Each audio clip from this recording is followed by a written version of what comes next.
10 นิ้วข้าขอไว้ตาจักริศนาแต้มแต่งใดหูหันปันแห่งประวัติโบราณบ้านเมืองนามมาก่อนว่าบ้านป่าจันสมัยก่อนนั้นเป็นป่าไม้เสือเหลืองประเดียวการกุงหุงเฮืองวัดว่าน้องเมืองศีลธรรมล้ำเลิศ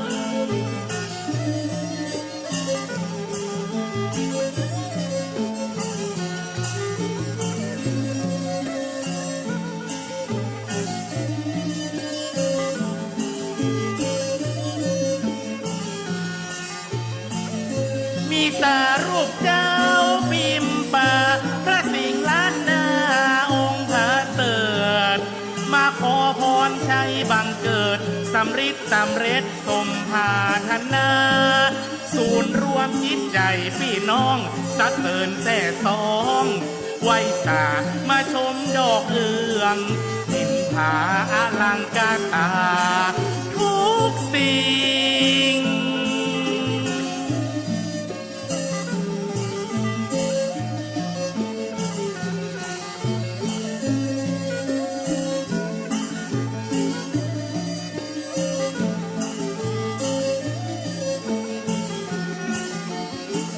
ทินมาจอกโอ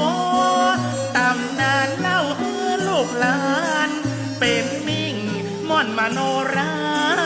งามยิ่งให้จวนแขกแก้วมาเมืองโบราณสถานหา3 เต้าแต่เก้าปู่ย่าตาเหลืองมีน้อง3 ขาน้องเนืองบ้านเมืองมีสุขสายสว่าง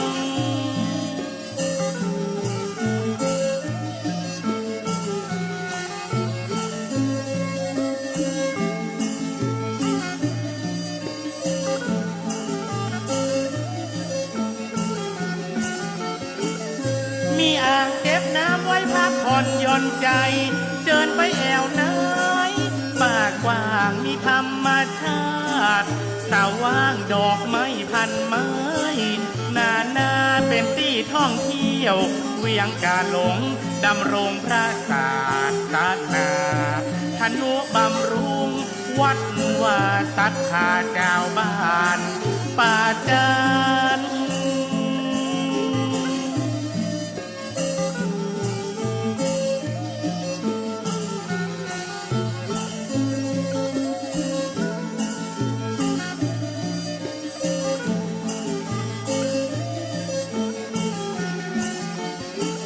ชุมชนมีคุณธรรมโน้มนำคำสอนตั้งมั่นเศรษฐกิจพอเพียงนั้นสืบสานและพัฒนางามประเพณีล้านนาสืบสานกันมางามตาน้ำห้วยไหลรินทาลาชื่นชมอุราล้ำเลิศ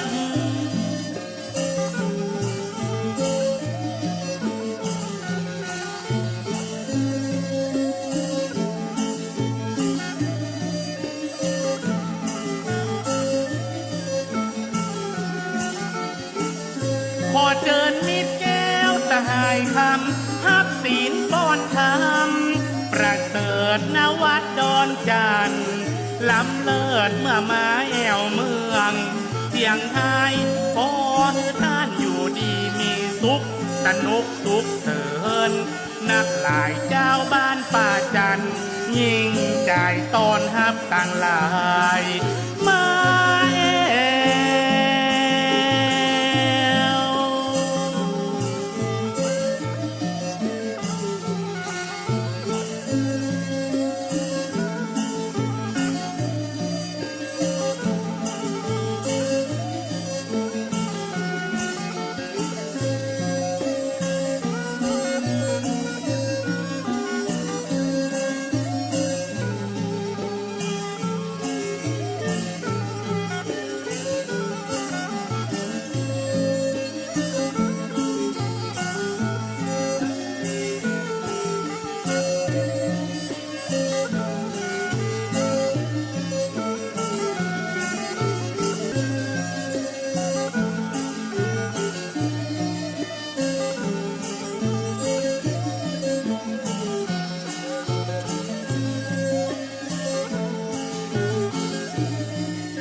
ข้าหม่อนน้อยนมัสการพระสิงห์ทองและพระสิงห์สามองค์โบราณงดงามในล้านนาล้ำกาควรเมืองอันเรื่องลือในความศักดิ์สิทธิ์พรเนรมิตได้สมดังใจศูนย์รวมศรัทธาสาธุชนยิ่งใหญ่ในเวียงกาลงเวียงป่าเป้าเชียงรายอามิสบูชาโน้มถวายเครื่องสูงทั้งปวงบูชาบวงสรวงพระสิงห์แห่งวัดดอนจันเรืองไรทูบเทียนดอกไม้ข้าวมินสมปล่อยน้ำสุขันธาทรงองค์เป็นมิ่งดูเรียดนตรีกวีทุกสิ่งฟ้อนรำอ่อนหวานถวายบุญทานประเสริฐยิ่งแล้วได้สาธุการกราบไหว้บนบานพระพุทธคุณบุญพระสิงห์เจ้ากำจุนเกื้อกูลสุขล้ำดวงฤทัยมิ่งมงคลชัยเงินทองไหลมาผลบุญรักษาโชคลาภน้องเนื้อ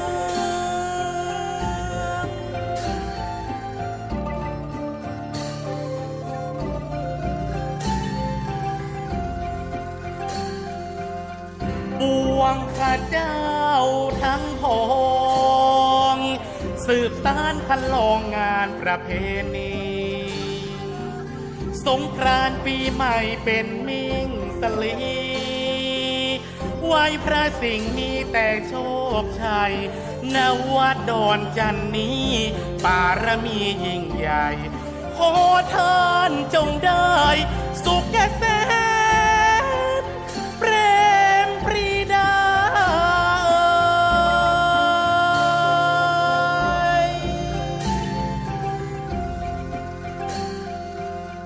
ข้าหม่อนน้อยนมัสการพระสิงห์ทองและพระสิงห์สามองค์โบราณงดงามในล้านนาล้ำกาควรเมืองอันเรื่องลือในความศักดิ์สิทธิ์พรเนรมิตได้สมดังใจศูนย์รวมศรัทธาสาธุชนยิ่งใหญ่ในเวียงกาลงเวียงป่าเป้าเชียงรายอามิสบูชาโน้มถวายเครื่องสูงทั้งปวงบูชาบวงสรวงพระสิงห์แห่งวัดดอนจันเรืองไรทูบเทียนดอกไม้ข้าวมินสมปล่อยน้ำสุขันธาทรงองค์เป็นมิ่งดูเรียดนตรีกวีทุกสิ่งฟ้อนรำอ่อนหวานถวายบุญทานประเสริฐยิ่งแล้วได้สาธุการกราบไหว้บนบานพระพุทธคุณบุญพระสิงห์เจ้ากำจุนเกื้อกูลสุขล้ำดวงฤทัยมิ่งมงคลชัยเงินทองไหล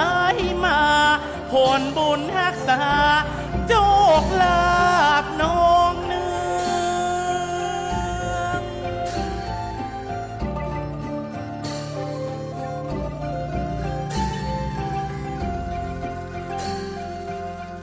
บวงข้าเจ้า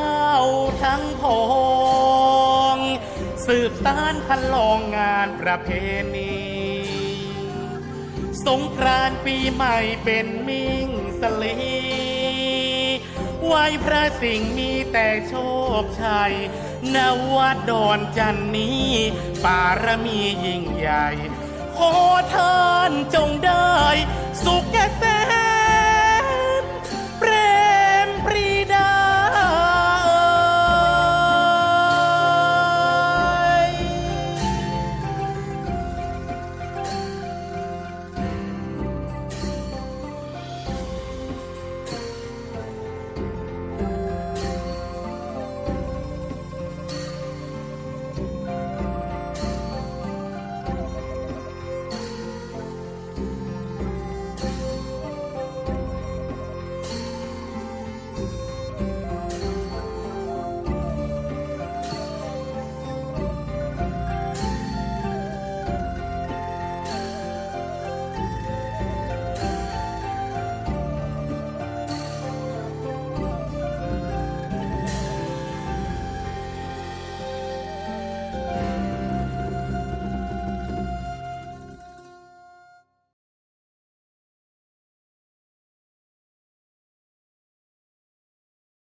วัดดอนจันทร์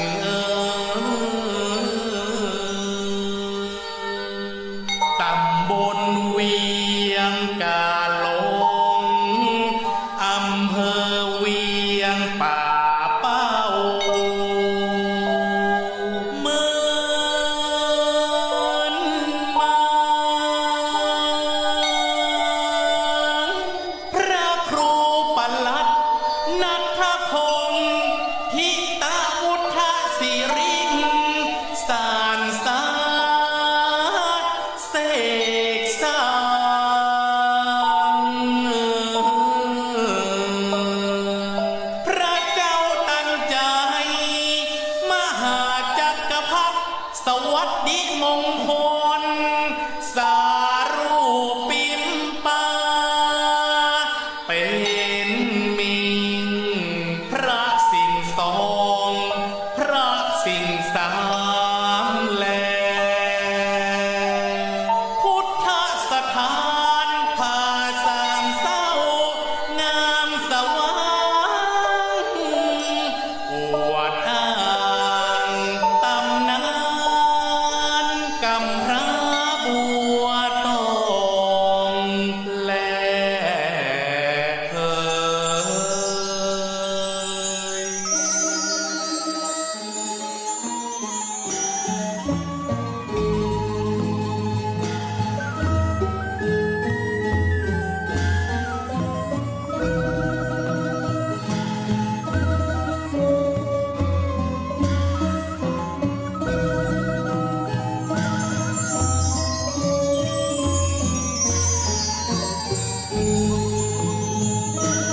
วัดดอนจันทร์เวียงกาหลงดำรงเมินมา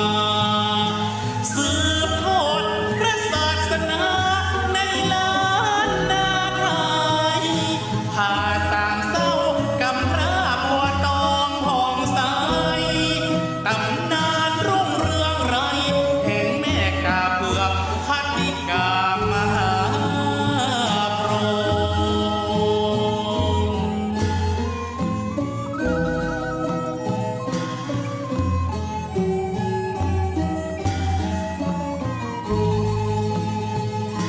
พระสิ่งสองพระสิ่งสามช่างงามสม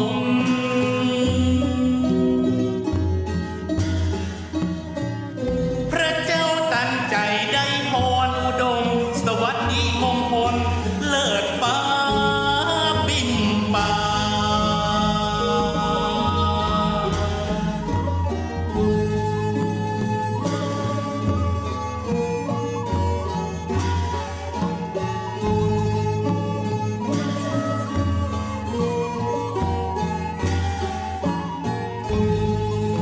เสียงจักจันดังลั่นก้องตัวตองดงไพรเวียงกาหลงนิสัยโบราณนานมาพุทธสถานวัดดอนจันทร์แห่งล้านนาเจอแขกแก้วมาไว้สามีมหาปารมีธรรม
คุยกล้วยดอกไม้เขาตอกไว้สาเทวบุตรเทวธิดาเสด็จลงมาน้อมสาธุการ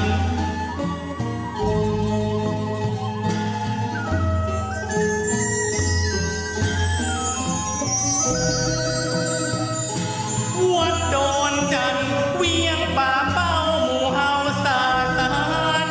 หมายมีพระนิพพานเป็นทิพย์สถานเลิกแล้วแลเอ่ย วันทากราบน้อมต่างดวงดอกส้มมาทุกบุปผาตัวคาหม่อนน้อยกราบไหวทูลสาไตรรัตนาสามดวงเก้าเงาไหวเจ้าสังฆะครูบาอาจารย์ตนกองวัดงามสั่งสอนม่อนค่าสั่งสอนม่อนค่าขอนอบน้อมในคุณพระรัตนตรัย อันมีคุณพระพุทธคุณพระธรรมคุณพระสงฆ์คุณรัตนะแก้วเจ้าทั้งสามประการ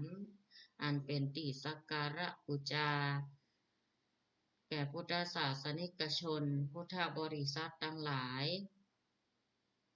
ขอย่อมือ10 นิ้วถวายความเคารพมายังครูบาอาจารย์พระเถรานุเถระ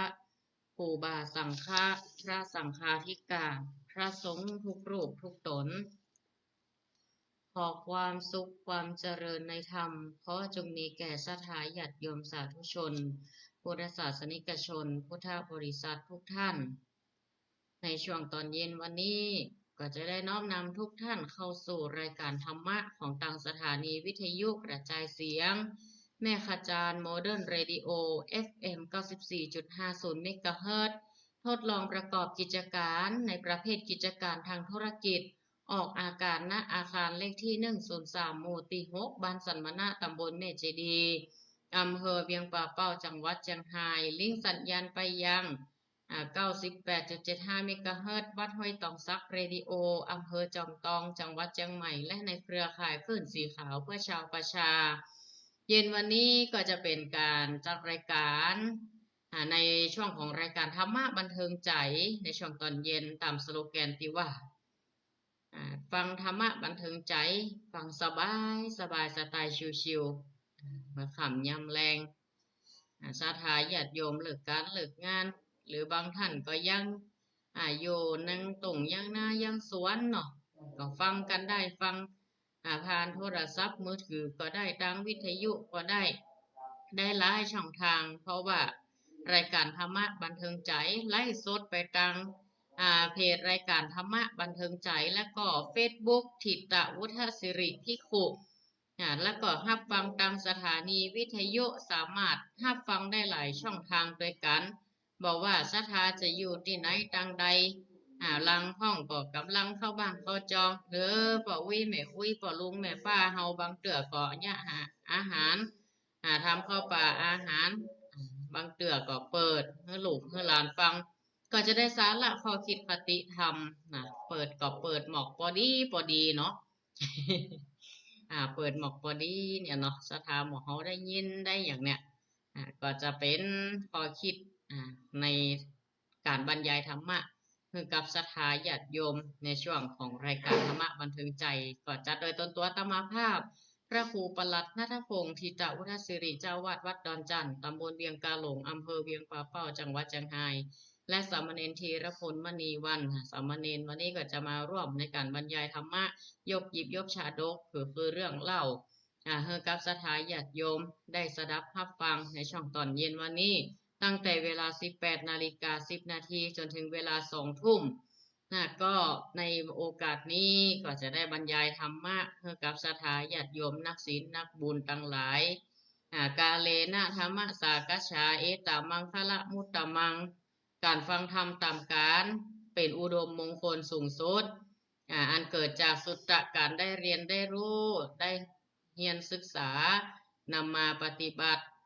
นำมาคิดพิจารณาเป็นสุตตะแล้วเป็นจินตามยปัญญาเป็นภาวนามยปัญญาเรียนเพื่อรู้ รู้แล้วนำมาปฏิบัติมาพิจารณาก็จะเป็นการปฏิบัติตามธรรมอยู่ตามธรรมเดินตามธรรม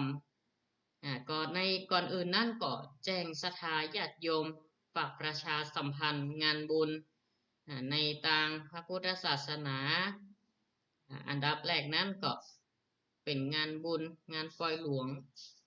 โดยเฉพาะอำเภอเวียงป่าเป้าก็จะมีงานปล่อยหลวงอยู่ตอนนี้ล่ะสุดนี้รู้สึกว่า2 ปีเนาะที่จะมีไปตั้งหน้าก็คือวันที่2 เมษายนนี้วัดสันมะเข็ดตำบลเวียงกาหลงอำเภอเวียงป่าเป้าจังหวัดเชียงรายเพิ่นมีการกินกันตานถวายตาน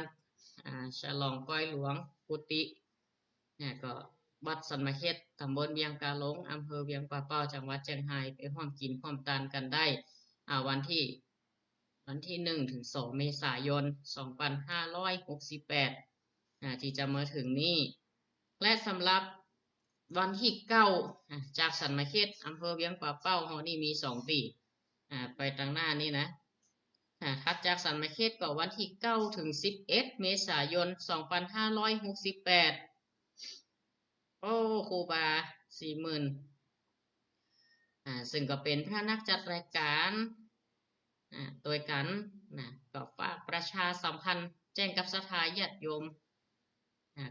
ครูบาเพิ่นก็จะมีปล่อยหลวงเด้อศรัทธาญาติโยมเพิ่นสีขาวเฮาวันที่9 ถึง 11 เมษายนวันที่9 เมษายนนี้ศรัทธาบ้านสันกูทองเพิ่นเฮขวดตาลเข้าถวายทั้งวันแล้วก็วันที่10ขวดตาลหัววัดต่างๆที่ได้อาราธนานิมนต์จำนวน128หัววัดในงานครั้งนี้งานปล่อยหลวงซุ้มประตูโขงแล้วก็ตลอดถึงกำแพงเพิ่นกำแพงโดยกำแพงวัดก็จะมีพิธียกชัดโดยศรัทธาก็วันที่9นี่ศรัทธาบ้านสันกูทองเอาขวดตาลเข้าวันที่10 เมษาก็คือขวดตาลหัววัดต่างๆก็มาร่วมงานการกินกันตานงานปล่อยหลวงของสมณศรัทธาและคณะศรัทธาบ้านสันกูทองวัดสันกูทอง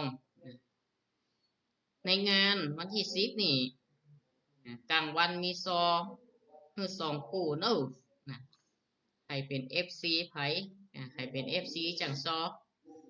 ใครเป็น FC ทุกเจ้าก็ไปร่วมกันเนอะญาติโยม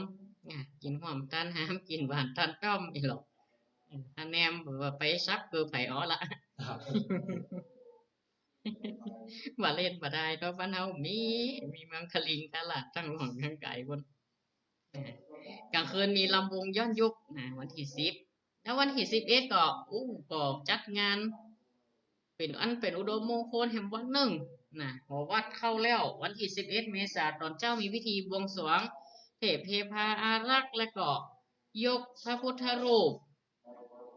ประดิษฐานบนซุ้มประตูโขงพร้อมกับพิธียกชัดโดยชัดซุ้มประตูโขงซุ้มประตูโขงเป็นงามศรัทธาญาติโยมวัดดอนจันทร์เฮาเมื่อใดจะมีปรมีอย่างเปิดบอกว่าประตูก็กีนแล้วนะเดี๋ยวนี้นะรออยู่ครับรออยู่เนาะรอพอเลี้ยงคำนั่นครับก็ขาดนานรออยู่ซุ้มประตูถ้าได้ประตูโค้งยังเปิดกันหรอกแต่นี่ของเขากำนี่ใส่กว้างแหมน้อยเนาะกว้างหนักอยู่เอาหมอกรถบัสรถเมล์มันเข้าได้กันก็เพราะว่าอนาคตมันเนาะอนาคตไปตั้งหน้าเนี่ย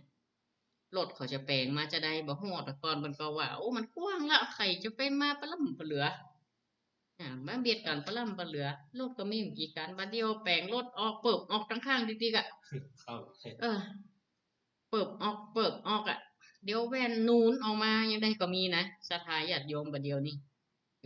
เป็นว่าซุ่มมันเลยกีดไปเห็นแล้วก็บวกกับมันเก่าไปด้วยของวัดสันกูทองนี่มันแปลงแห่ใหม่หรอกงามนะเจ้าภาพเพิ่นมีเนาะเจ้าภาพเพิ่นพร้อมศรัทธาก็พร้อมเปิดจะได้จัดงานปล่อยหลวง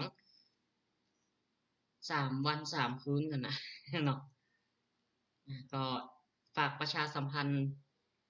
ในการนี้ก็ท่านใดจะร่วมบุญร่วมกุศลตลอดถึงโรงทานก็ดีเนาะติดต่อได้ตีพระอธิการจำนันสุทธิโรหรือครูบา40,000เจ้าอาวาสวัดสันปูทองพนักจัดรายการเขานี้แหละสถาครูบาก็จะจัดรายการอยู่ตลอดเนาะช่วงนี้อย่างใดก็เอิญครูบาบนไปเนอะให้จะร่วมบุญร่วมกุศลร่วมลงทานก็เอิญกระจากันไปเนาะทีนี้การทำบุญน่ะมันแล้วแต่จิตเจตนาของเฮาท่านตั้งหลายการทำบุญในพระพุทธศาสนาตมาก็ย้ำหลายเตือว่าบุญนั้นเกิดจากการให้ทานรักษาศีลเจริญเมตตาภาวนาการรักษาศีลก็ดีการปฏิบัติไปร่วมงานหลวงงานลาดมื้อนี้แล้วไปห่วมบนพัฒนา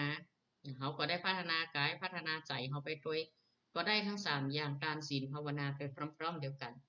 อันจะเป็นกุศลเป็นบุญเป็นกุศลเราบ้านเฮาห้องว่าบุญเป็นบุญเป็นกุศลมักจะติดกันเนาะคำว่าบุญกุศลนี่นะบุญคือหยังกุศลคือหยังแล้วก็จะได้มาให้ศรัทธาขยายความจากสัปดาห์ที่แล้วแห่งครั้งหนึ่งในเรื่องของบุญบาปกุศลกับอกุศลมันเป็นจะได้นะก็คือความหมายมันก็เป็นกรรมหมดทั้งหมดเนี่ยทั้ง4ตัวนี้นะกรรมหมดทำกรรมสร้างกรรมใดที่ควรสร้างกรรมใดบ่ควรสร้างก็คือเป็นบาปเป็นอกุศลบาปก็คือสิ่งที่ทำแล้วจิตใจเศร้าหมองไปสู่ทุกขติอันเป็นที่เปิ่งถ้าอกุศลคือบ่ฉลาดในธรรมทั้งปวงบ่ใจคุณงามความดีเป็นการผิดศีลผิดธรรมอกุศลคือบ่เจริญจิตบ่เจริญใจบ่เจริญด้วยปัญญาต่างกับบุญก็คือความสุขกายสุขใจเกิดความปิติเป็นกุศลคือผลแห่งการทำบุญความฉลาดในขณะที่เราทำบุญมันมักจะเกิดขึ้นด้วยกันต่อเนื่องกันมาถ้าแยกเป็นกุศลอกุศลเป็นบุญเป็นบาปนี่เวลาแยกประเภทของกรรมเนี่ยเขามักจะแยกเป็นกุศลกรรมและอกุศลกรรมอันนี้มาเป็นคู่ด้วยกันมาพร้อมกันก็คือง่ายๆก็คือเป็นบุญเป็นบาปบุญเป็นบาปก็คือการลงมือกระทำก็ดีด้วยกายก็ดีด้วยวาจาก็ดีด้วยใจก็ดีบุญเป็นบุญเป็นบาปหรือบุญกรรมและบาปกรรมเราก็จะอธิบายเรื่องของกรรมได้ชัดเจนยิ่งขึ้นเราอธิบายความหมายของคำว่ากุศลอกุศลบุญบาปได้ด้วยอย่างไร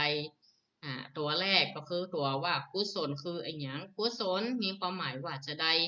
บางครั้งบางทีเฮาท่านตั้งหลายอาจจะเข้าใจอาจจะเป็นภาษามั่วๆเข้าใจพ่อยังเปิดเจิ้นร่วมกุศลมาได้ยินอย่างซองกุศลซองจะได้ซองกุศลบางทีรู้สึกสัมผัสมามันนี่น่ะเมษานี่สัมภาษณ์กะเดี๋ยวโรงเรียนว่ะเดี๋ยวจากกลุ่มนั่นกลุ่มนี่เดี๋ยวหมู่บ้านเดี๋ยวอย่างหลายๆที่หลายๆต่างเป็นซองกุศลอันว่ากุศลมันเป็นจะได้อีเนาะเขาก็อาจจะว่ากุศลคือการทำบุญบุญมาทำแล้วมันคือความสุขใจความสบายแต่ถ้ากุศลมันก็จะมีต่อไปแหมว่าผลของมันที่มันเกิดขึ้นก็คือประโยชน์ที่เกิดจากที่เราทำบุญไปเนี่ยมันก็คล้ายๆกับตัวกุศลเนี่ยเป็นการที่มันจะนำให้เกิดประโยชน์เช่นเราทำบุญผ้าป่าก็ดีเนาะเปิ่นก็จะได้เอาไปประโยชน์เช่นประโยชน์สาธารณะซ่อมหลังคามุงหลังคาเป็นกัดเป็นรีเป็นถนนหนทางพัฒนาตามห้วยหนองคลองบึงอย่างโมเนี่ยอย่างโรงเรียนอีเนาะเป็นวัสดุอุปกรณ์เพื่อการศึกษาอย่างอยากเป็นทุนสำหรับเราเรียนให้เด็กอยากจนพ่องอย่างพ่องช่วยกันอันนี้คือประโยชน์ที่มันผูกเนื่องมาจากคำว่ากุศลก็ต้องแล้วบุญนี่ก็คือเกิดความสุขใจเกิดความอิ่มใจทีนี้ยังบางทีเขาก็เข้าใจอัดมัวๆพังๆคำว่ากุศลตามบ้านๆเขาเนี่ยก็เหมือนกับว่าช่วยกันในความหมายนี้แต่ถ้าในทางธรรมนั่นคำว่ากุศลตามหลักครูบาอาจารย์เปิ้นแยกความหมายไว้4อย่างนะที่เรียกว่ากุศลความหมายที่1เรียกว่าอโรคยะแปลว่าไม่มีโรค หมายความว่าเป็นสิ่งที่เกื้อกูลต่อสุขภาพคำว่าสุขภาพในที่นี้หมายถึงสุขภาพของจิตใจเป็นฐานของสุขภาพกายตัวเองถ้าจิตใจดี มีจิตใจเข้มแข็ง สมบูรณ์ก็เหมือนกับร่างกายเขาเนี่ยบ่มีโรค ก็เป็นร่างกายที่แข็งแรงสมบูรณ์ จิตใจของเฮาบ่ถูกโรคหรือกิเลสเบียดเบียนก็เป็นจิตใจที่แข็งแรงสมบูรณ์บ่มีความตระหนี่บ่มีความขี้จิขี้ทีขี้เหนียวนะสบายคล่องแคล่ว ใช้งานได้ดี อันนี้หมายถึงกุศลตัวแรกคือความบ่มีโรคนั่นเอง ก็คือสุขภาพใจดีเมื่อสุขภาพใจดี ร่างกายก็แข็งแรงเหมาะแก่การใช้งาน จิตใจแบบนี้เรียกว่าเป็นจิตใจบ่มีโรค ในความหมายที่สองของคำว่ากุศลนะคืออนวัชชะ ก็คือว่าเมื่อทำแล้วประพฤติแล้วบ่เสียหาย เป็นของที่มันบ่มีโทษ คือบ่มีสิ่งมัวหมองบ่สกปรกบ่บกพร่อง มีความสะอาดผ่องใส ปลอดโปร่งผ่องแผ้วเป็นต้นคือทำแล้วบ่เสียหายบ่มีโทษ เอาง่ายๆว่าเมื่อทำลงไปแล้วด้วยกายก็ดีด้วยวาจาก็ดีด้วยใจก็ดี มันเป็นสิ่งที่สะอาดบริสุทธิ์ ในความหมายที่สามต่อมาของคำว่ากุศลก็มาจากคำว่าโกศลสัมพูดนะโกศลสัมพูดนี่คือความหมายของกุศลในความหมายที่สามซึ่งแปลว่าเกิดจากปัญญากุศลตัวนี้คือเกิดจากปัญญาก็คือสรุปก็คือกุศลคือความฉลาดอะไรอย่างก็คือฉลาดหูฉลาดเข้าใจฉลาดด้วยเหตุผลจะได้เพิ่นถึงจัดพระป่าหาจะได้เพิ่นถึงจัดกฐินจะได้ว่าจะต้องนั่นจะต้องนี่ด้วยเหตุผลทำให้มองเห็นในตัวปัญญามองเห็นความดี รูปบาปบุญคุณโทษรูปประโยชน์ว่าสิ่งนี้เป็นประโยชน์ร่วมประพฤติร่วมกันปฏิบัติงูว่าสิ่งไหนบ่ใจประโยชน์ทำด้วยจิตใจที่สว่างบ่โง่เขามืดมัวเรียกว่าความสว่างของจิตใจเมื่อมีกุศลเกิดขึ้นในจิตใจของเขาแล้วบ่ปิดบังปัญญาใจก็สว่างบ่มืดบ่บอดมองไอ้หยังก็ถูกต้องตามความเป็นจริงเนี่ยอันเนี้ยคือการทำบุญจะได้กุศลบ่ได้กุศลก็ต้องเกิดความฉลาดทางปัญญามีเหตุมีผลด้วยแล้วก็ยังเหมือนข้อต้นๆตะกี้ที่ผ่านมาก็คือก็ต้องประกอบโดยอันอย่างต้องบ่เสียหายตัวสิ่งที่ทำน่ะบ่เป็นพิษเป็นภัยใจว่าเอาสิ่งเสพติดเอาของมึนเมาเอาไปตานไปหยังก็ถูกประมาณเนี่ยของที่เป็นโทษเป็นอันหยังเขาก็บ่ไปตานบ่ไปอันเนี้ยก็ระมัดระวังในการประพฤติปฏิบัตินั่นเองกุศลในความหมายที่สี่คืออันนี้ข้อสุดท้ายข้อนี้ก็สำคัญลองมาจากโกศลสัมโพธิก็คือความฉลาดทางปัญญารู้เหตุรู้ผลในสิ่งที่เขาประพฤติในความหมายที่สี่ก็คือสุขวิบากก็คือวิบากคือตัวส่งผลอีกเนาะถ้าแยกเป็นคำสุขก็คือความสดชื่นร่าเริงเบิกบานผ่องใสทั้งนี้ก็คือสรุปว่าสุขวิบากก็คือมีสุขเป็นผลผลที่เกิดจากการทำกุศลผลของมันคือมีความสุขถ้าเมื่อเกิดความสุขเวลาทำจิตใจก็โปร่งโล่งสบายสดชื่นร่าเริงผ่องใสสงบเย็นบ่เร่าร้อนบีบคั้นอึดอัดหรือคับแค้นที่ว่ามา4ข้อนี้มีความหมายเป็นความหมายของคำว่ากุศลเป็นความหมายที่เอามาต้องมีองค์ประกอบ4ข้อเนี่ยเป็นลักษณะขึ้นมาที่จะเอามาพิจารณาวินิจฉัยตัดสินว่าสิ่งไหนเป็นกุศลจะต้องบ่มีโรคต้องเกื้อกูลมีจิตใจแข็งแรงสมบูรณ์จิตใจคล่องแคล่วใช้งานได้ดีก็คือความบ่มีโรคนั่นเองข้อ2อนวัชชะคือทำไปแล้วบ่มีโทษบ่มีมลทินบ่มัวหมองบ่เสื่อมเสียมีความสะอาดบริสุทธิ์ผ่องแผ้วปลอดโปร่งการที่3คือโกศลสัมพูดมีปัญญารู้เหตุรู้ผลรู้ดีรู้ชั่วสว่างไม่มัวไม่มืดมัวและข้อที่4สุขวิบากเมื่อทำแล้วส่งผลเป็นความสุขนั่นเองทำด้วยความโปร่งสบายทำแล้วแช่มชื่นเย็นใจไม่ใช่ว่าแข่งกันทำบุญแข่งกันเอาหน้าเอากันติ๊กในขณะที่กระเป๋าสตางค์ก็แห้งจะแห้งติ๊กไป เดือดร้อนลูกเมียแหมเดือดร้อนผัวลูกเต้าในครอบครัวแห่งทำแล้วจะต้องบ่เดือดร้อนทั้งตนและผู้อื่นก็การทำบุญนั้นบ่ใช่เพียงเฉพาะการให้ทานทำบุญนั้นจะต้องประกอบด้วยศีลเนาะทานศีลภาวนาที่จริงมี10ข้อได้นะเช่นการอนุโมทนากับคนอื่นที่เปิ้นได้ดีมีมุทิตาความแสดงความยินดีเนี่ยและการให้อภัยซึ่งกันและกันแล้วนี่ก็ล้วนเป็นบุญทั้งนั้นศรัทธาญาติโยมเมื่อทำแล้วแช่มชื่นเย็นใจมีความสุขเป็นวิบากตัวนี้ดีเนอะสุขวิบากนี่นะ ตัวอย่างลักษณะอาการของกุศลที่เฮาไปทำบุญทำอย่างต่างๆเนี่ยเกิดขึ้นในใจเช่นมีเมตตาเป็นอย่างใดพอเมตตาเกิดขึ้นในใจปุ๊บมันก็เย็นความติอาฆาตพยาบาทก็บ่ค่อยมีละจิตใจก็มีโรคจิตใจมีความเข้มแข็งในตัวของมันมีความเอิบอิ่มสบายเย็นชื่นยิ้มได้ปลอดโปร่งผ่องใสทั้งใจทั้งกายราบรื่นผ่อนคลายเลือดลมก็เดินคล่องบ่เป็นความดันเบาหวานเนี่ยบ่เป็นภาวะซึมเศร้าบ่เป็นโรคเครียดเกิดความสว่างอยู่ภายในมีความสุขและก่อนในทางตรงข้ามเนอะญาติโยมถ้ามีโทสะเกิดขึ้นเป็นอย่างใดก็เพราะโทสะหรือความโกรธความคิดประทุษร้ายเกิดขึ้นที่มันบ่ใจเมตตารู้สึกโลภ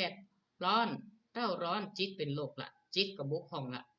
ในขณะที่ร่างกายเวลาเขาโกรธขึ้นมาการชุบชีดเลือดก็เปลี่ยนไปตามหลักวิทยาศาสตร์ของร่างกายการเผาผลาญอย่างต่างๆมีความเปลี่ยนไปถูกบีบคั้นเมื่อเราสั่งสมการประทุษร้ายบ่อยๆหรือมีความโกรธความเครียดบ่อยๆมันมักจะบ่ค่อยสบายถูกเบียดเบียนขุ่นมัวบ่บริสุทธิ์บ่สะอาดจิตใจเฮาบ่ค่อยผ่องใสเท่าใดเดือดลมข้างมืดมัวเหมือนบ่ฮู้บ่ได้คิดบ่มองอิหยังเป็นบุญคุณบ่มานึกถึงโทษที่มันจะเกิดขึ้นหากยับยั้งชั่งใจบ่ได้ก็แน่นอนว่าย่อมจะพาไปในทางที่บ่ถูกบ่ควรผิดศีลผิดธรรมเพราะฉะนั้นแล้วกุศลและอกุศลจึงบ่ต้องไปพอในผลข้างนอกพอมันเกิดขึ้นในใจก็บอกตัวของมันได้ทันทีว่าปรากฏผลแก่จิตใจจะได้ถ้าเป็นกุศลก็ต้องประกอบด้วย4ข้อถ้าเป็นกุศลมีความโกรธเป็นพื้นฐานความโลภความหลงนี่เป็นความหมายในตัวของมันสามารถช่างตวงวัดเปรียบเทียบได้ในจิตในใจของเขาฮู้ได้ตัวเก่าถ้าถามว่าดีชั่วมีจริงก็บอกง่ายๆตัวนั้นใจเป็นกุศลก็มันจะหรือว่าอกุศลในขณะที่มันเกิดขึ้นมีโลกสบายดีก่อปลอดโปร่งก่อจิตใจเป็นชะใดแล้วมันจะเกิดประโยชน์หรือเกิดโทษเขาก็บอกได้เลยว่ามันเป็นกุศลหรืออกุศลเป็นบาปหรือเป็นบุญเขาก็บอกได้ตัดสินได้อยู่ในตัวของมันคำตอบไม่ได้อยู่ตีไหนไกลไม่ต้องไปถามไผใจของเรารับรู้เองฉะนั้นแล้วบาปบุญปุญโทษนรกสวรรค์อยู่ที่ไหนอยู่จิตใจเฮานี่แหละศรัทธาญาติโยมอโลคยะก็แปลว่าบ่มีโลกคำว่ามีโลกนี่หมายถึงว่าเป็นโลกทางจิตทางใจมีจิตใจนี่เข้มแข็งแรงพ้นต่ออำนาจกิเลสที่มาครอบงำที่มาผ่านมาแวะมาเวียนมาเคาะประตูหน้าบ้าน มาเคาะประตูในจิตในใจเฮาอาจจะผ่านไปห้องมีโลกธรรมห้องมียศเสื่อมยศมีสุขมีทุกข์มีลาภมีสรรเสริญนินทาบ่หวั่นไหวต่อกระแสแล้วเนี่ยทั้งโลภโกรธหลง3ตัวอันที่จะเป็นพญามารเสนามารนี่นะ พญามารเสนามารมันจะมาแวะเวียนอย่างเปิดเจียวกองนี่กะถ้าบ้านไหนเปิดหับประตูเอาประตูเปิดหับเหมือนใจหับมันเข้ามาเนี่ยมันก็ลุ่มร้อนเหมือนไฟไฟ3กองไฟคือโลภะคือความโลภโทสะคือความโกรธโมหะคือความหลงก็ต้องปิดรู้จักปิดรู้จักเปิดหับเอาเฉพาะสิ่งที่มันดีและผลที่มันจะเกิดขึ้นในตัวของเขาในจิตในใจเหมือนประตูเมื่อเขาปิดเข้าไปหับสิ่งใดไปเอาเปิดบ้านตีดีหรือเอาเปิดบ้านตีบดีนั่นเองก็เป็นประมาณเนี้ยญาติโยมพระพุทธเจ้าตรัสกับคันธียะท่านมาคันธียะไปสนทนาธรรมกับพระพุทธเจ้าโดยอ้างสุภาษิตกล่าวว่าอโรคยาปรมาลาภาซึ่งในที่นี้เขามีความเข้าใจว่าโลกกายแต่พระพุทธเจ้าตรัสว่ามันบ่ได้หมายถึงคับแคบต่ออันนะแต่หมายถึงความบ่มีโลกทางใจตัวใจในทุกระดับสำหรับชาวบ้านก็ใจได้ในระดับโลกทางกายธรรมดาเจ็บหัวเป็นไข้ก็ รักษาตามอาการกินยาพาราไปหาหมอหายกหายาเจ็บเขี้ยวเจ็บกลางบิดกลางเบี้ยวคอเขี้ยวบัดลำนี่เนาะ แข่งชึงขาชึงนี่โอ้อันนี้ทุกๆหมื่นนี่ก็ในพระพุทธเจ้าตรัสไว้ในพระสูตรในมัชฌิมนิกายหมายถึงพระนิพพานว่าเป็นภาวะบ่มีโลกโดยสมบูรณ์เนี่ยถ้าเปรียบแห่งอย่างหนึ่งตั้งแต่ในจิตใจหมายความว่าภาสินี้ใช้ได้ทุกระดับตั้งแต่ระดับเจ้าบ้านไปจนถึงบรรลุนิพพานก็คือจิตใจบัดนี้นี่หอมหุ้มกับอำนาจแห่งกิเลสทั้งหลายปราศจากกิเลสความหมายของคำว่ากุศลก็คือเข้าใจตามในลักษณะที่ได้บรรยายมาข้างต้นแล้วก็ส่วนที่เป็นอกุศลคือธรรมที่เป็นตรงข้ามตียกตัวอย่างเข้าไปเมื่อเช่นเมตตาเกิดขึ้นในใจเป็นจะใดโทสะเกิดขึ้นมันเป็นจะใดลักษณะก็จะพิษกันหันชัดเจนผลของมันก็ต่างกัน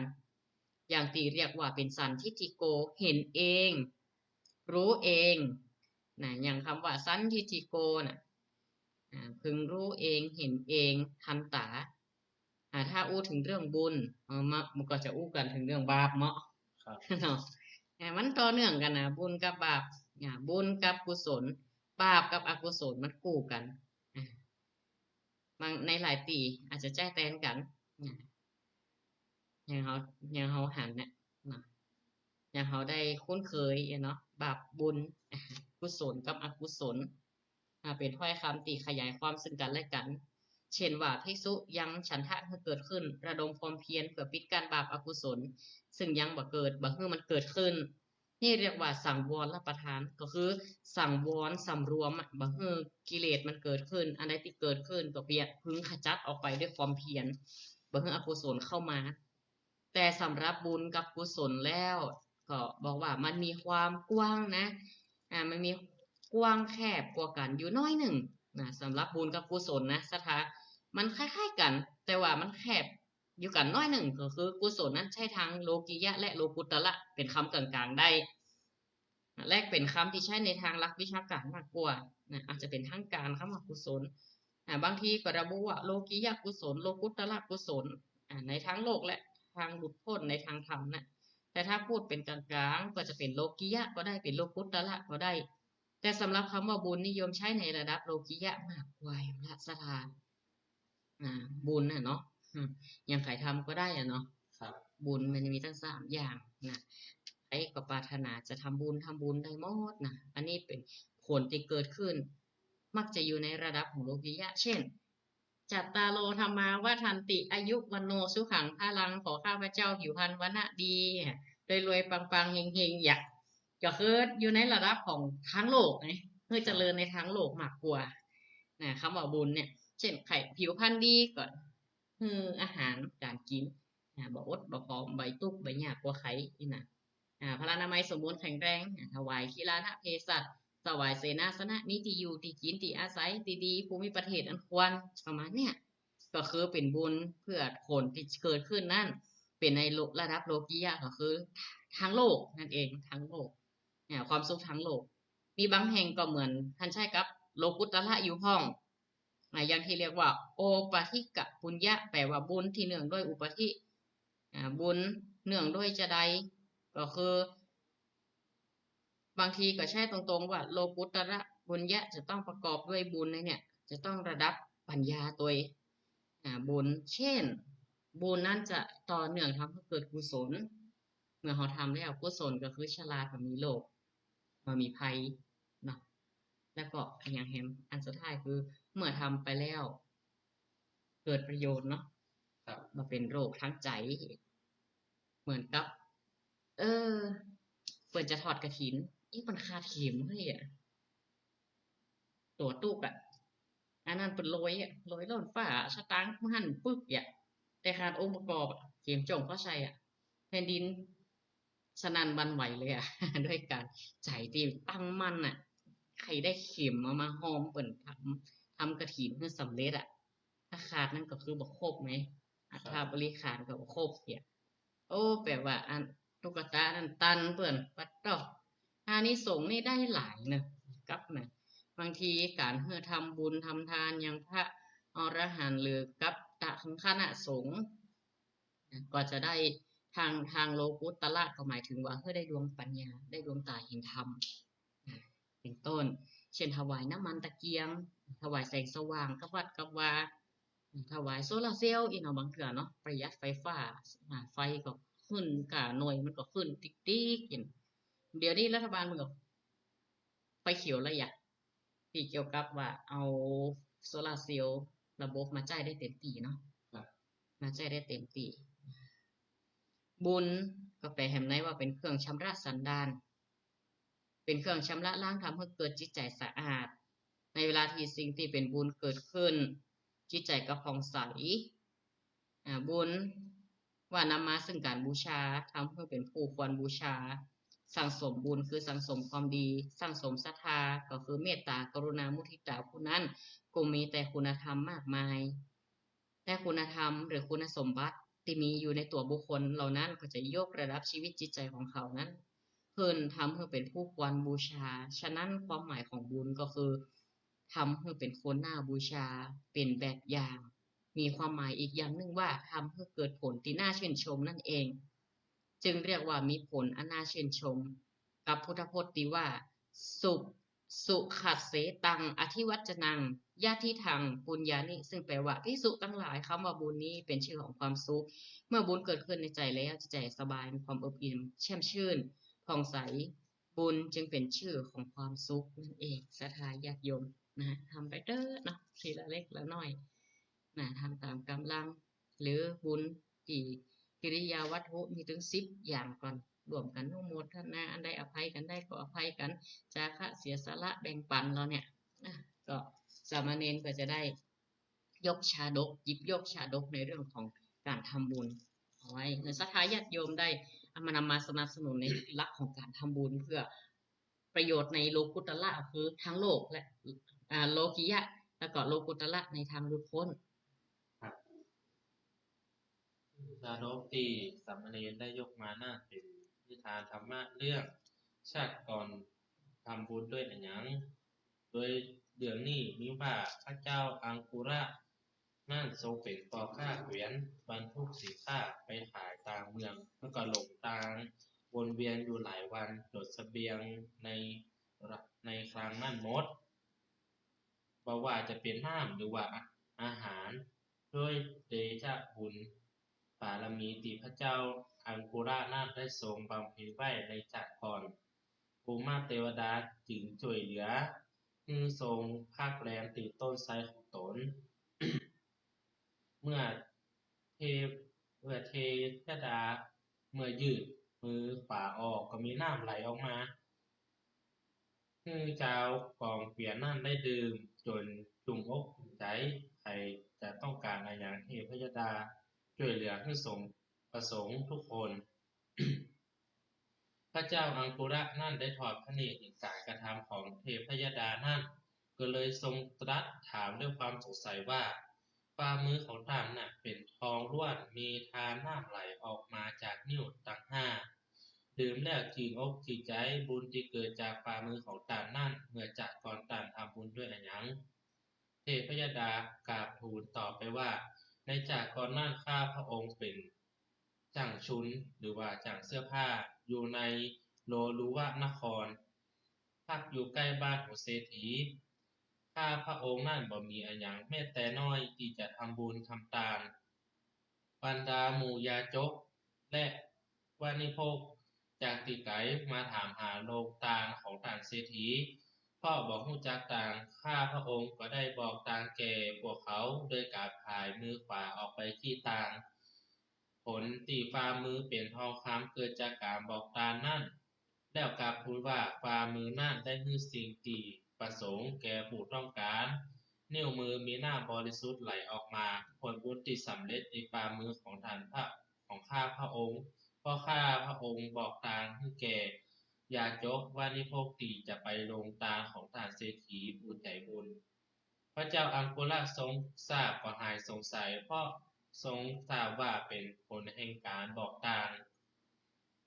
ที่เทพยดาทำไว้ในจากก่อนฝ่ามือถือเป็นทองคำแล้วก็ทรงอนุโมทนาสาธุการทรงทราบคำตอบว่าจากก่อนทำบุญด้วยไอ้หยังทำ บุญด้วยการบอกต่าง แล้วก็มีแถมเรื่องหนึงเปิ่นได้เล่าไว้ว่าเทพพยดานั่นข้างเมื่อเป็นมนุษย์ เป็นนายขายเสื้อผ้าบอกทางแก่ผู้ที่ถามทางไปโรงทานของมหาเศรษฐีด้วยการเหยียดมือขวาแล้วก็บอกทางให้ทำให้ตามนั่นขอให้ทางไปตามนี่แล้วก็จะได้ของที่ต้องการที่ประสงค์ จากก่อนนี้ทำบุญด้วยการบอกทางด้วยความเคารพด้วยความเอื้อเฟื้อหรือได้ตอบคำถามว่าจากก่อนทำบุญด้วยอะไรอย่างทำบุญด้วยการบอกทาง อุบาสกเมืองสาวัตถีแห่งเรื่องหนึ่งอุบาสกแห่งเมืองสาวัตถีทำตาตีคู่ค้าหลาบเรียบสำหรับพระภิกษุสงฆ์ผู้อยู่ป่าเพื่อเข้าไปบิณฑบาตในหมู่บ้านหากเป็นฤดูน้ำก็จะยากสะพานให้พระภิกษุสงฆ์นั้นเดินแล้วก็ได้ปลูกต้นไม้สองข้างทางเดินมีหล่มเงาพอดูก็ลงลื่นตีใดมีน้ำขังก็พุดหลอกให้ลึกและก็กว้างใหญ่ทำตางลงไปตักน้ำได้สะดวกถวายทานของตนตามมีตามเกิดอุบาสกผู้นี้เมื่อตายไปก็ได้เกิดในดาวดึงส์พิภพข้าโมคคัลลานะเข้าไปหาเทพบุตรนั่นแล้วก็ถามว่าท่านอยู่ในวิมานอันสะดวกสบายด้วยประการต่างปวงมีน้ำมีอาหารสมบูรณ์บริบูรณ์มีเสียงพิณเสียงพาดบรรเลงต่างพร้อมด้วยกามคุณทั้งห้ามีนางระบำมาหลับก้อน จากก่อนผ่านทำบุญด้วยอันหยังจึงมีโภคสมบัติเป็นอันมากเป็นตีหน้าที่ใจเพราะทานทำบุญด้วยอันหยังและถามเทพเจ้าแห่งว่าอาตมาขอถามท่านผู้มีอานุภาพมากแห่งว่าเมื่อข้างท่านเป็นมนุษย์ทำบุญด้วยอันหยังจึงมีอานุภาพรุ่งเรืองเช่นนี้ผิวพรรณของท่านนั้นส่องสว่างไสวไปทั่วจากก่อนท่านทำบุญด้วยอันหยังเทพบุตรเมื่อจะตอบพระโมคคัลลานะก็กล่าวว่าข้าพเจ้าเมื่อข้าเป็นมนุษย์ได้เดินทางในป่าได้เดินในป่าปลูกต้นไม้น่าร่มรื่นให้ต่างผู้มีศีลที่ข้าพเจ้าเคารพข้าพเจ้ามีจิตเลื่อมใสถวายทานมีข้าวและน้ำโดยเคารพตามนี้ตามได้ที่ข้าพเจ้ามีผิวพรรณผ่องใสเพราะการกระทำกรรมดังกล่าวผลแห่งสุจริยธรรมโภคสมบัติอันน่าพึงพอใจการมีอานุภาพรุ่งเรืองและผิวพรรณของข้าพเจ้ารุ่งเรืองส่องไสวไปทั่วทิศก็เพราะผลแห่งการทำทางการปลูกต้นไม้สองข้างทางการถวายทานท่านผู้ทรงศีลตามอัตภาพด้วยความเคารพจากก่อนข้าพเจ้าทำบุญไว้ดังนี้ ซึ่งในสายทางแห่งคำสอนของพระพุทธศาสนานั่นเรื่องของการทำบุญในจากก่อนจะส่งผลสืบเนื่องมาสู่จากนี้คือเป็นเรื่องในปรัชญาที่ลึกซึ้งและก็ซับซ้อนซึ่งบ่เพียงแต่สะท้อนให้เห็นถึงความสัมพันธ์อันแน่นแฟ้นระหว่างผลและกรรมและผลและยังเป็นแนวทางผู้คนนั้นได้ตั้งจิตตั้งใจในการดำรงชีวิตอย่างมีคุณธรรมตั้งแต่การถือตามรักษาศีลไปจนถึงการเจริญภาวนาซึ่งเมื่อล้วนเป็นการกระทำที่เป็นบุญในตัวของมันเอง